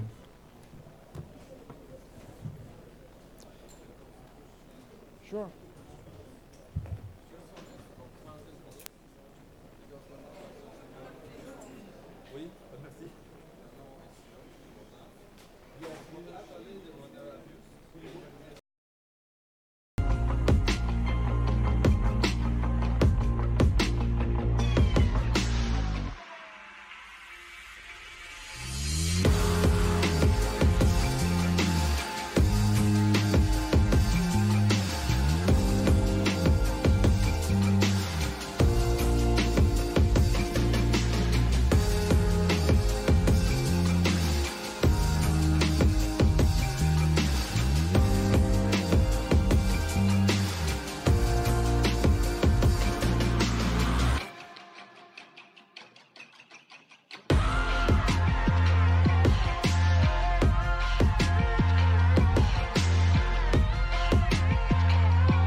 Ouais, mais ça m'a jamais envie de bouger. Donc. Ouais,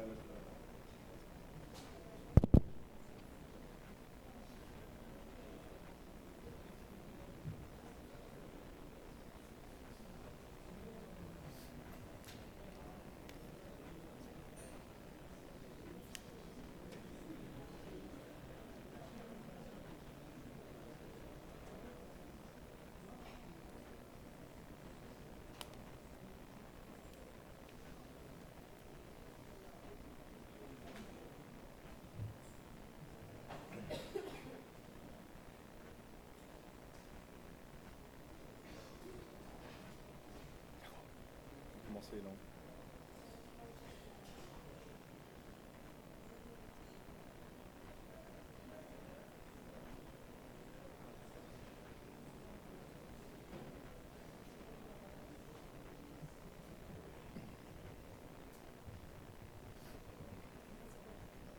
Je vais,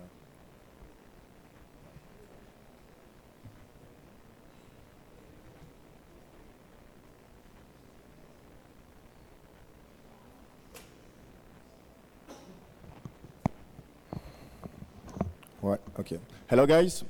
So we're gonna start. Okay. So hello, my name is Adrian Hayes. I'm a business advisor for Odoo, actually specialized for the mid-market and corporates. So to introduce you, first of all, that's a new department that we set up a couple of months ago here at Odoo, specialized for the larger accounts. So basically today we're gonna discuss the gap analysis, what's the goal of the gap analysis, and we're gonna specialize for the larger account as well, okay? First of all, I got a question for you. Can you raise hands? How many partners are here in the room? All right. How many clients? And how many prospects? All right. Okay, let's go. So here's the content for today. So first, we're going to introduce the context actually of the gap analysis. How does it occur, when, and what's the purpose out of it? Second, we're going to tackle the sales process in terms of timing, when is that necessary to do it, okay? Third, then we're going to tackle the gap analysis itself, okay? We're going to show basically a case together. We're going to show the different documents that refers to the gap analysis. And then, most importantly, we're going to basically talk about the benefits and the leverages that everyone here in the room can benefit from the gap analysis, okay? So the context actually, we do a gap analysis basically for a new ERP research. So that means basically when the client does already have a software that they want to change for some reasons, or that doesn't have any tool to help him, the company, okay? As we said, here we're going to tackle the larger account scope. So that means in terms of complexity, we can do here to do a gap analysis as well for the easier project to implement. But the gap analysis is not a pre-sales. The gap analysis focuses more actually on the complexity and on the different business processes to get into it, okay?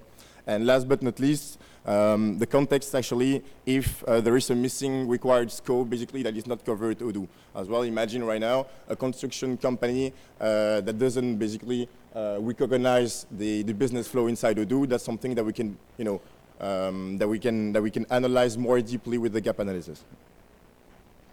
Okay, so as you see right here on the screen, this is the sales process, how it works. So at some point, the pre-sales can be done either by an account manager, a business advisor at Odoo, but at the same time, the functional consultant is going to help him. Okay, the goal is to match basically the first approach, what we call pre-sales, with already a functional analysis. The functional analysis is different from the gap analysis. The gap analysis occurs after the sales, after the pre-sales, sorry, but before the engagement. So that's something we need to understand, is that is the first approach that the consultant, the functional consultant will do, so the project leader. Okay, we're going to see in a couple of minutes what are the different resources for the gap analysis needed, okay? Then after the gap analysis that is provided, clients actually, we need a proof of concept. So that we need, after the gap analysis has been done, we're going to make sure that that the product is well configured and answered basically the needs out of the gap analysis for the client, okay? So the goal out of it is to reassure the clients in terms of feasibility, in terms of products, in terms of knowledge, to make sure that we can answer the needs. Okay, so what does allow actually a gap analysis? The gap analysis actually, first we gotta make sure that the clients adapt the requirements basically for the software. That's really important. I don't know if you guys actually attend the different talks and different smart classes for the methodology, but that's really important to do here to challenge the customer. And the first step to challenge the customer occurs during the gap analysis. So our goal for the larger companies, as for the SMEs, that remains basically the hardcore of Odoo, is to stay as standard as possible. And that's the job right here, is to make sure that the client understood this methodology, okay? The second point is actually to make sure that there is no doubts anymore, that everyone is on the same page on the feasibility of the project and as well in terms of resources, okay? The third point is actually to assess the project leader. So that's part actually of the different resources that are going to work on the project. The project will be responsible, the project leader will be responsible as well for the gap analysis and as well for the implementation afterwards if the client signs, okay? It's not going to be alone. We're going to see actually in the document that we're going to require technical resources, so technical consultants and Odoo experts in terms of reviewing, in terms of peer review, okay? The last goal of the gap analysis as well is to provide a clear what we call a high-level planning. So basically to tackle the different parts, okay, and to make sure that the timing respects the business flows and the business units, okay.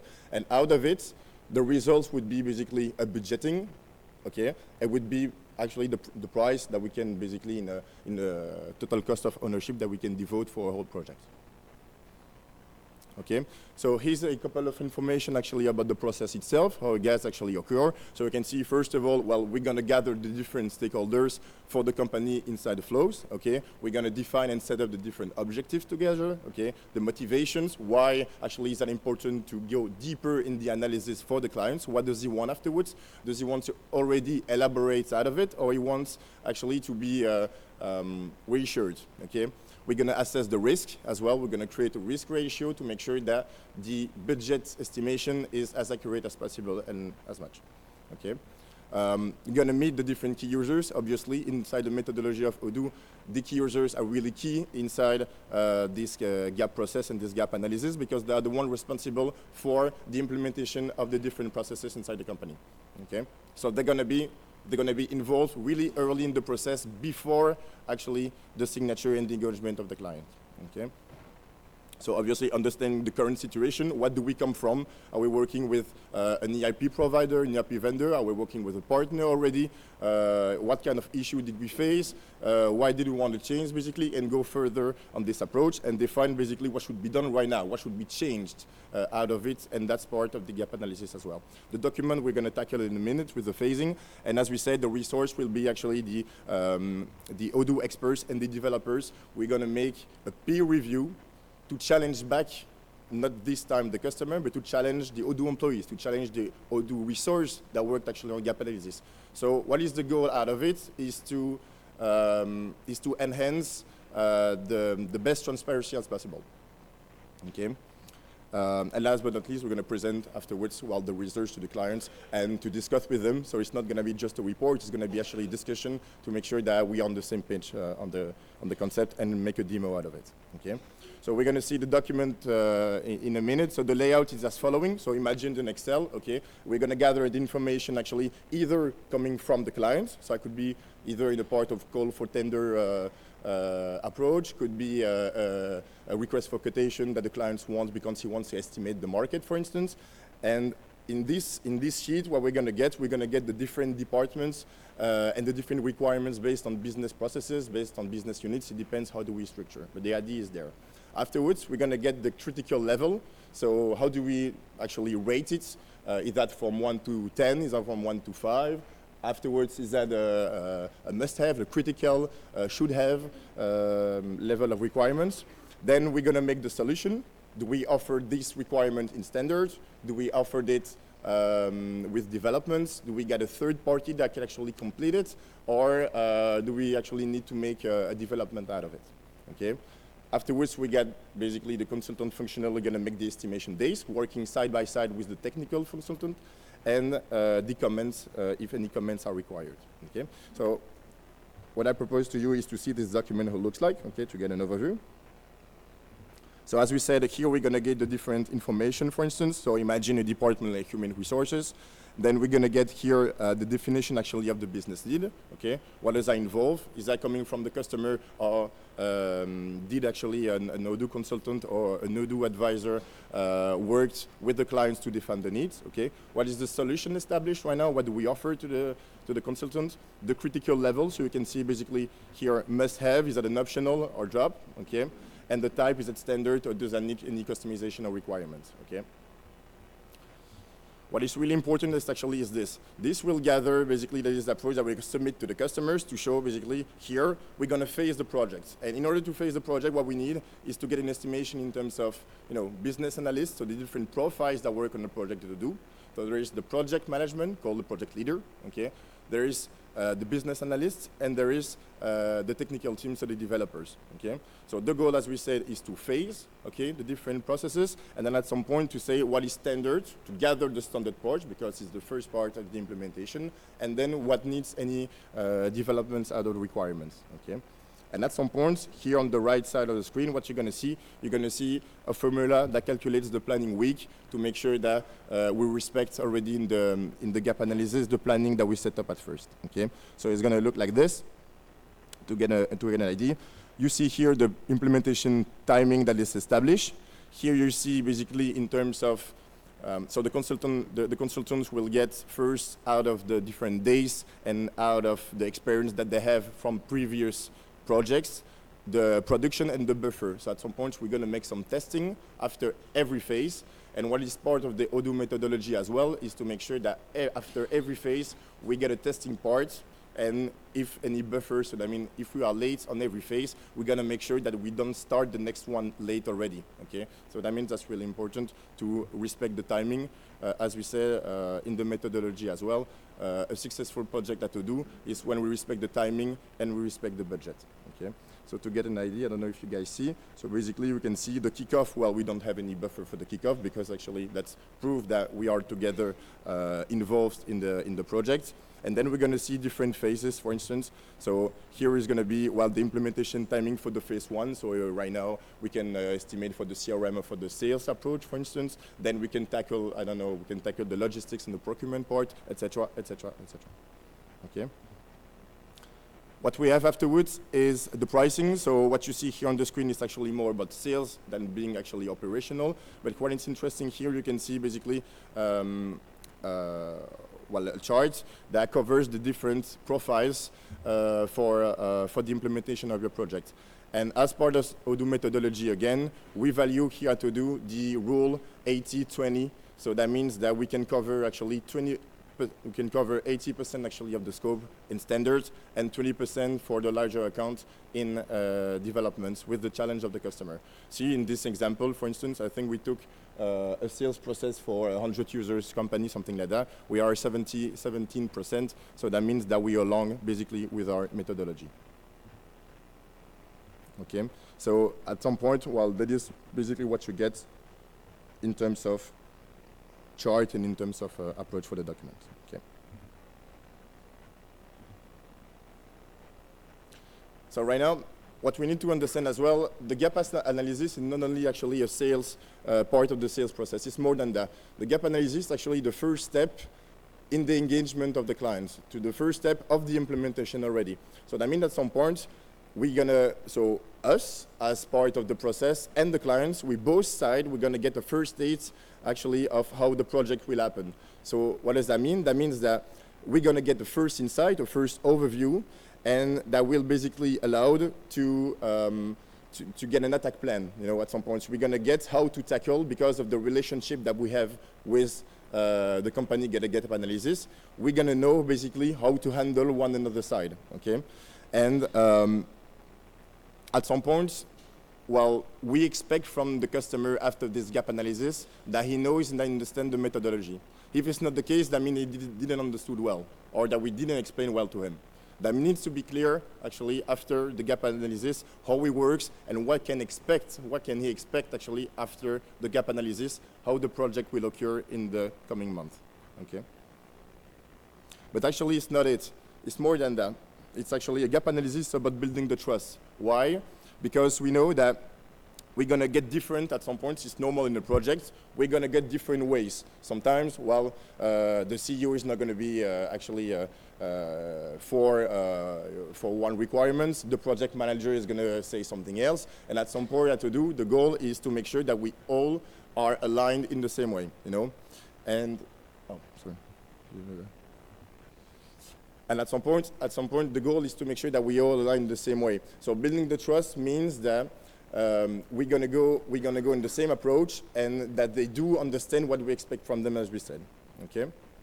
So we don't need to see basically the relationship for gap analysis between a supplier or vendor and a client. We need to see basically as a partnership. Why? Because, as we said again, that is the same idea.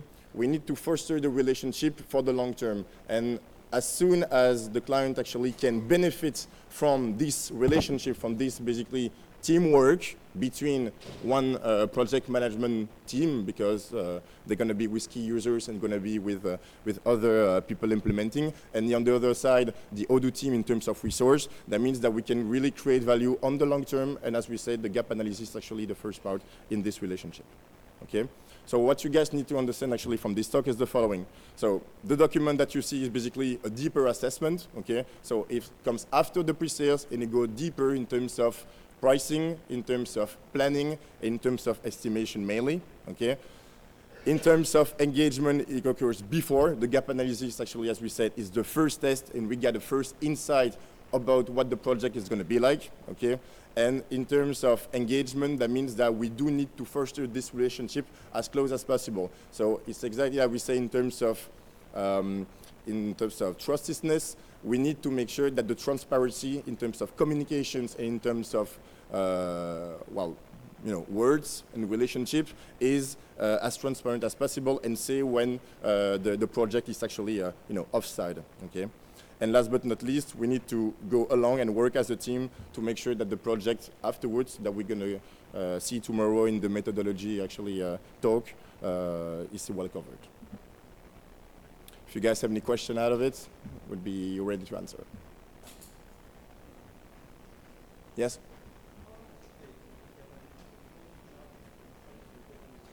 Sorry, do we have a mic? We don't have any? Can you say it again, please?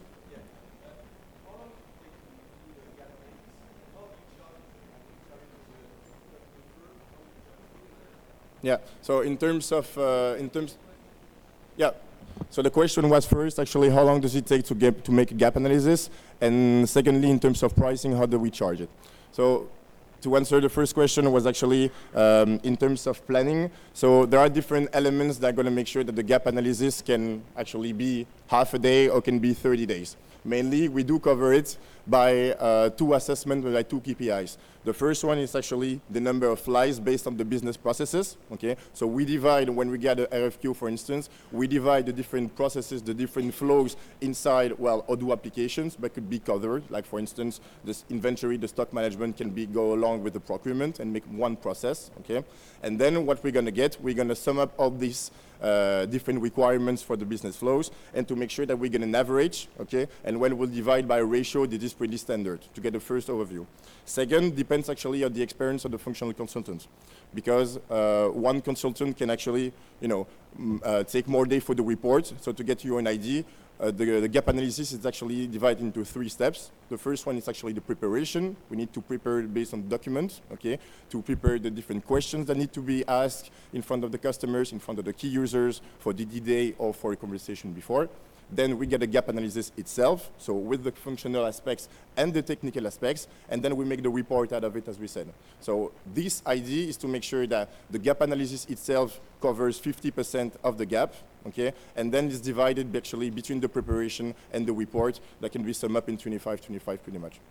And in terms of pricing, so how does it work? Well, we do have, but that's, yeah, more sales, but in terms of pricing, we do have different rates for the business profile. So that was important to see which profiles for Odoo resource going to work on which aspect and on which business flows. To get you an idea, while a developer is actually 850 a day, business analyst is 950 a day, and a project manager is 1,250 a day. And out of it, well, we make the computation, we make the ratio, and then we know how to price basically the gap analysis. Yes?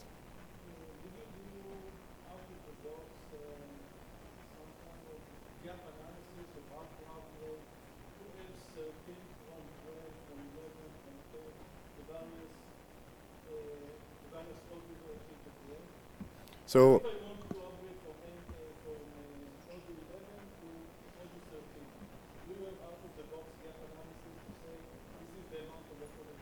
no, no. So actually, a gap analysis is never out of the box. That's the thing. So basically, what we're gonna get, depending on the migration process and depending on basically are the requirements right now for the V11, for instance, going to the 13. As we said, basically will depends on the requirements in terms of functionality. And the functionality that you may have in your company 3 years ago could totally be changing 3 years afterwards. So again, what we're gonna do it again and start basically the requirements level from scratch again. Sometimes, well, out of the 200 lines of requirements, you're gonna get some common for sure. But in terms of ID, the gap analysis will be on every case different because we need, as we said, to tackle from scratch and on transparency level in terms of approach.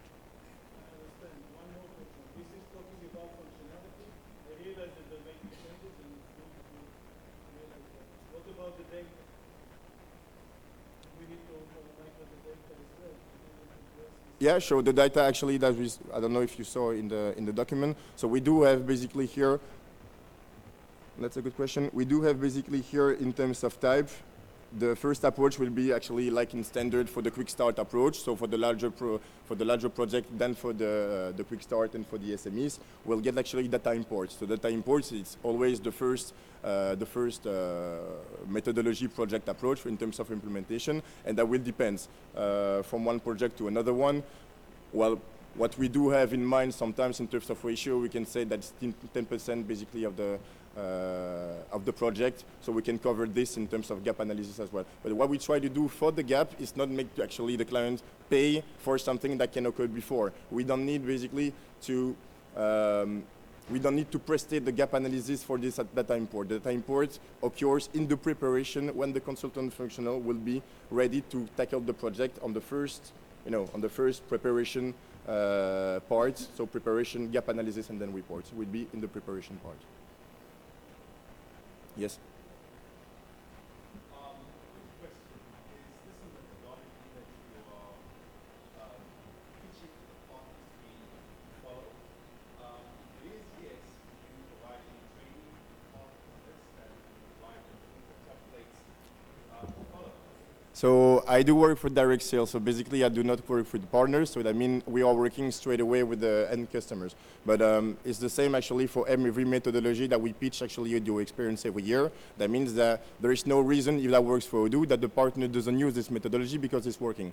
So at some point, this is the case for everyone here in the room. If Odoo use this methodology and this gap analysis that is part of the methodology in terms of sales approach and so planning, estimation, and budget, that should be actually the case for the partner as well. That's what we think at least. Training depends. Training depends, but for us actually training is not part of the gap analysis. It's afterwards in terms of project methodology behind. What we cover here basically in terms of testing and buffer after each phase, it's already on the long term when the project will be implemented, afterwards. So I leave the other talk actually talking about the partners. I'm not qualified for that. All right.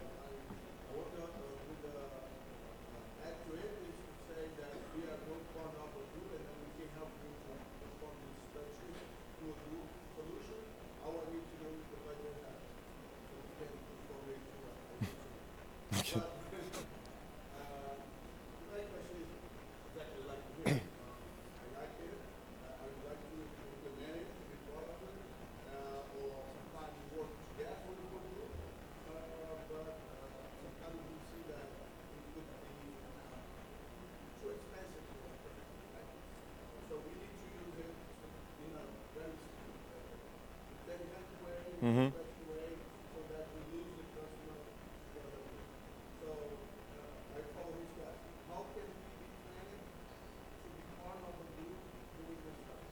But to answer the question, there is actually two things that we discover for this partner approach. We know already that in terms of this gap analysis methodology is, as we said again, is part of the implementation methodology. So if you guys actually follow what has been established by Odoo, that's something that you guys as well in terms of partners not should but could follow.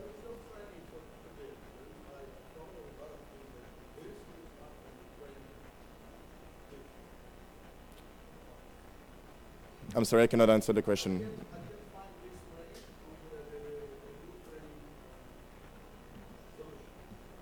I don't want to be mistaken, and sorry, I don't know. That's not my my field actually. So, other questions, maybe? Yes.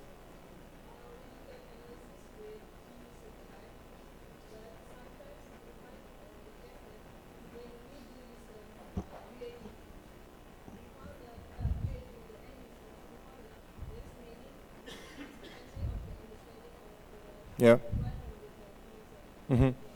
Actually, that's why we foster the key users are representative out of the end users at some point. If they do have something to tackle, basically that is not covered by the key users, inside this methodology and not during the gap, but before the gap, we expect in terms of what we call basically the specs and the specifications, we expect from these end users to make sure that the key users are representative for the end users.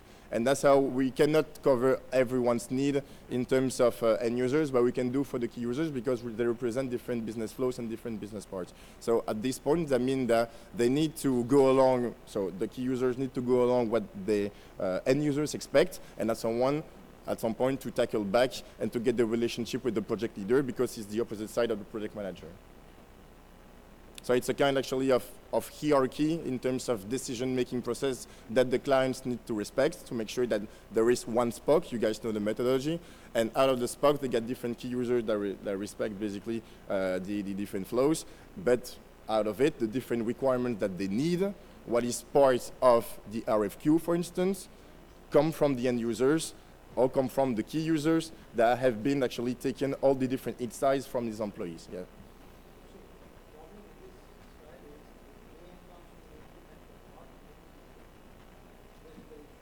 Yeah, sure, but actually that's part of the methodology as well to train the key users and that the key users can spread the knowledge out of Odoo actually for the rest of the company. It's methodology. Sorry, I don't understand.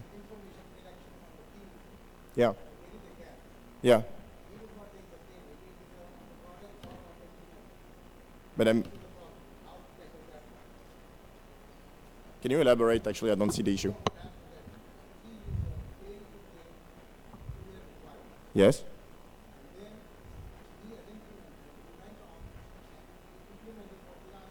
Yes.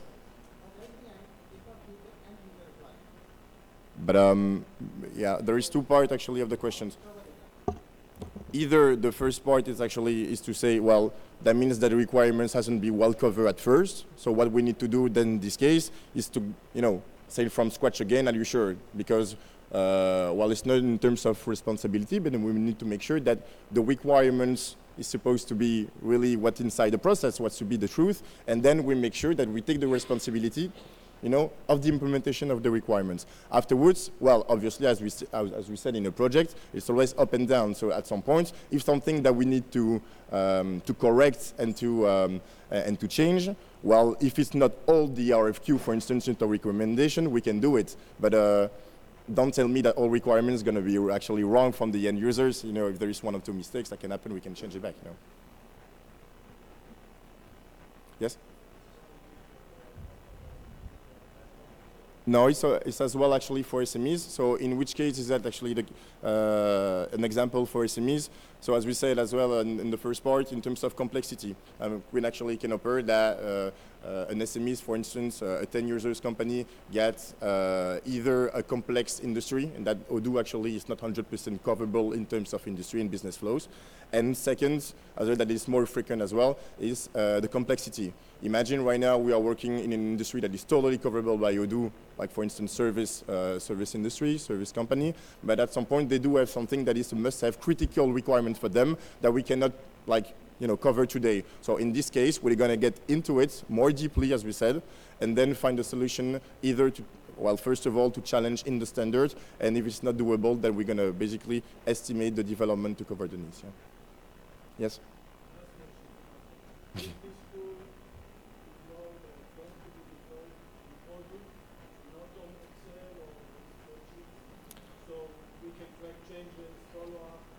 So as part of the As part of an implementation part inside the application, you mean then? No, I mean this tool actually. The gap analysis, everything will be should be documented some process management tool. So like an Odoo app, like that in this case, an application. Well, that's a good question. We get actually a meeting tomorrow for the strategy MMC. That's a good question you can basically ask tomorrow, yeah. Yeah, last one? Yeah. How does this methodology differ from other vendors, other players? Well, they make a charge for the clients. We do not. So basically, at some point, not for the gap analysis, but for the pre-sales, it's always the pre-sales, as we said, is the first approach. So the gap analysis make a first overview or first inside. And we do basically a pre-sales, first of all, to make sure that the gap analysis is the true document, is the true analysis that makes sure that we are 100% sure of what we're going to analyze. At some points, a gap analysis wouldn't be challenged. I mean, we do have actually in the mid-market and larger account always the same competitors, so you guys know exactly what I'm talking about. And at some point, what they do, I mean, what we know that they do, they make it pain actually for the clients already for the first analysis. That is not the case for Odoo. So at some point, we're going to provide the estimation in standards and going to provide the estimation as far as we can go without actually getting all these different technical requirements, developments, estimation that we can get in a gap analysis. But at some point, and that's purely normal in the market of ERP, if we're going to go deeper in terms of pricing, estimation, and planning, that's why actually the clients need to pay for it. Yeah. Well, thank you for your attention. It's time to barbecue. Thank you.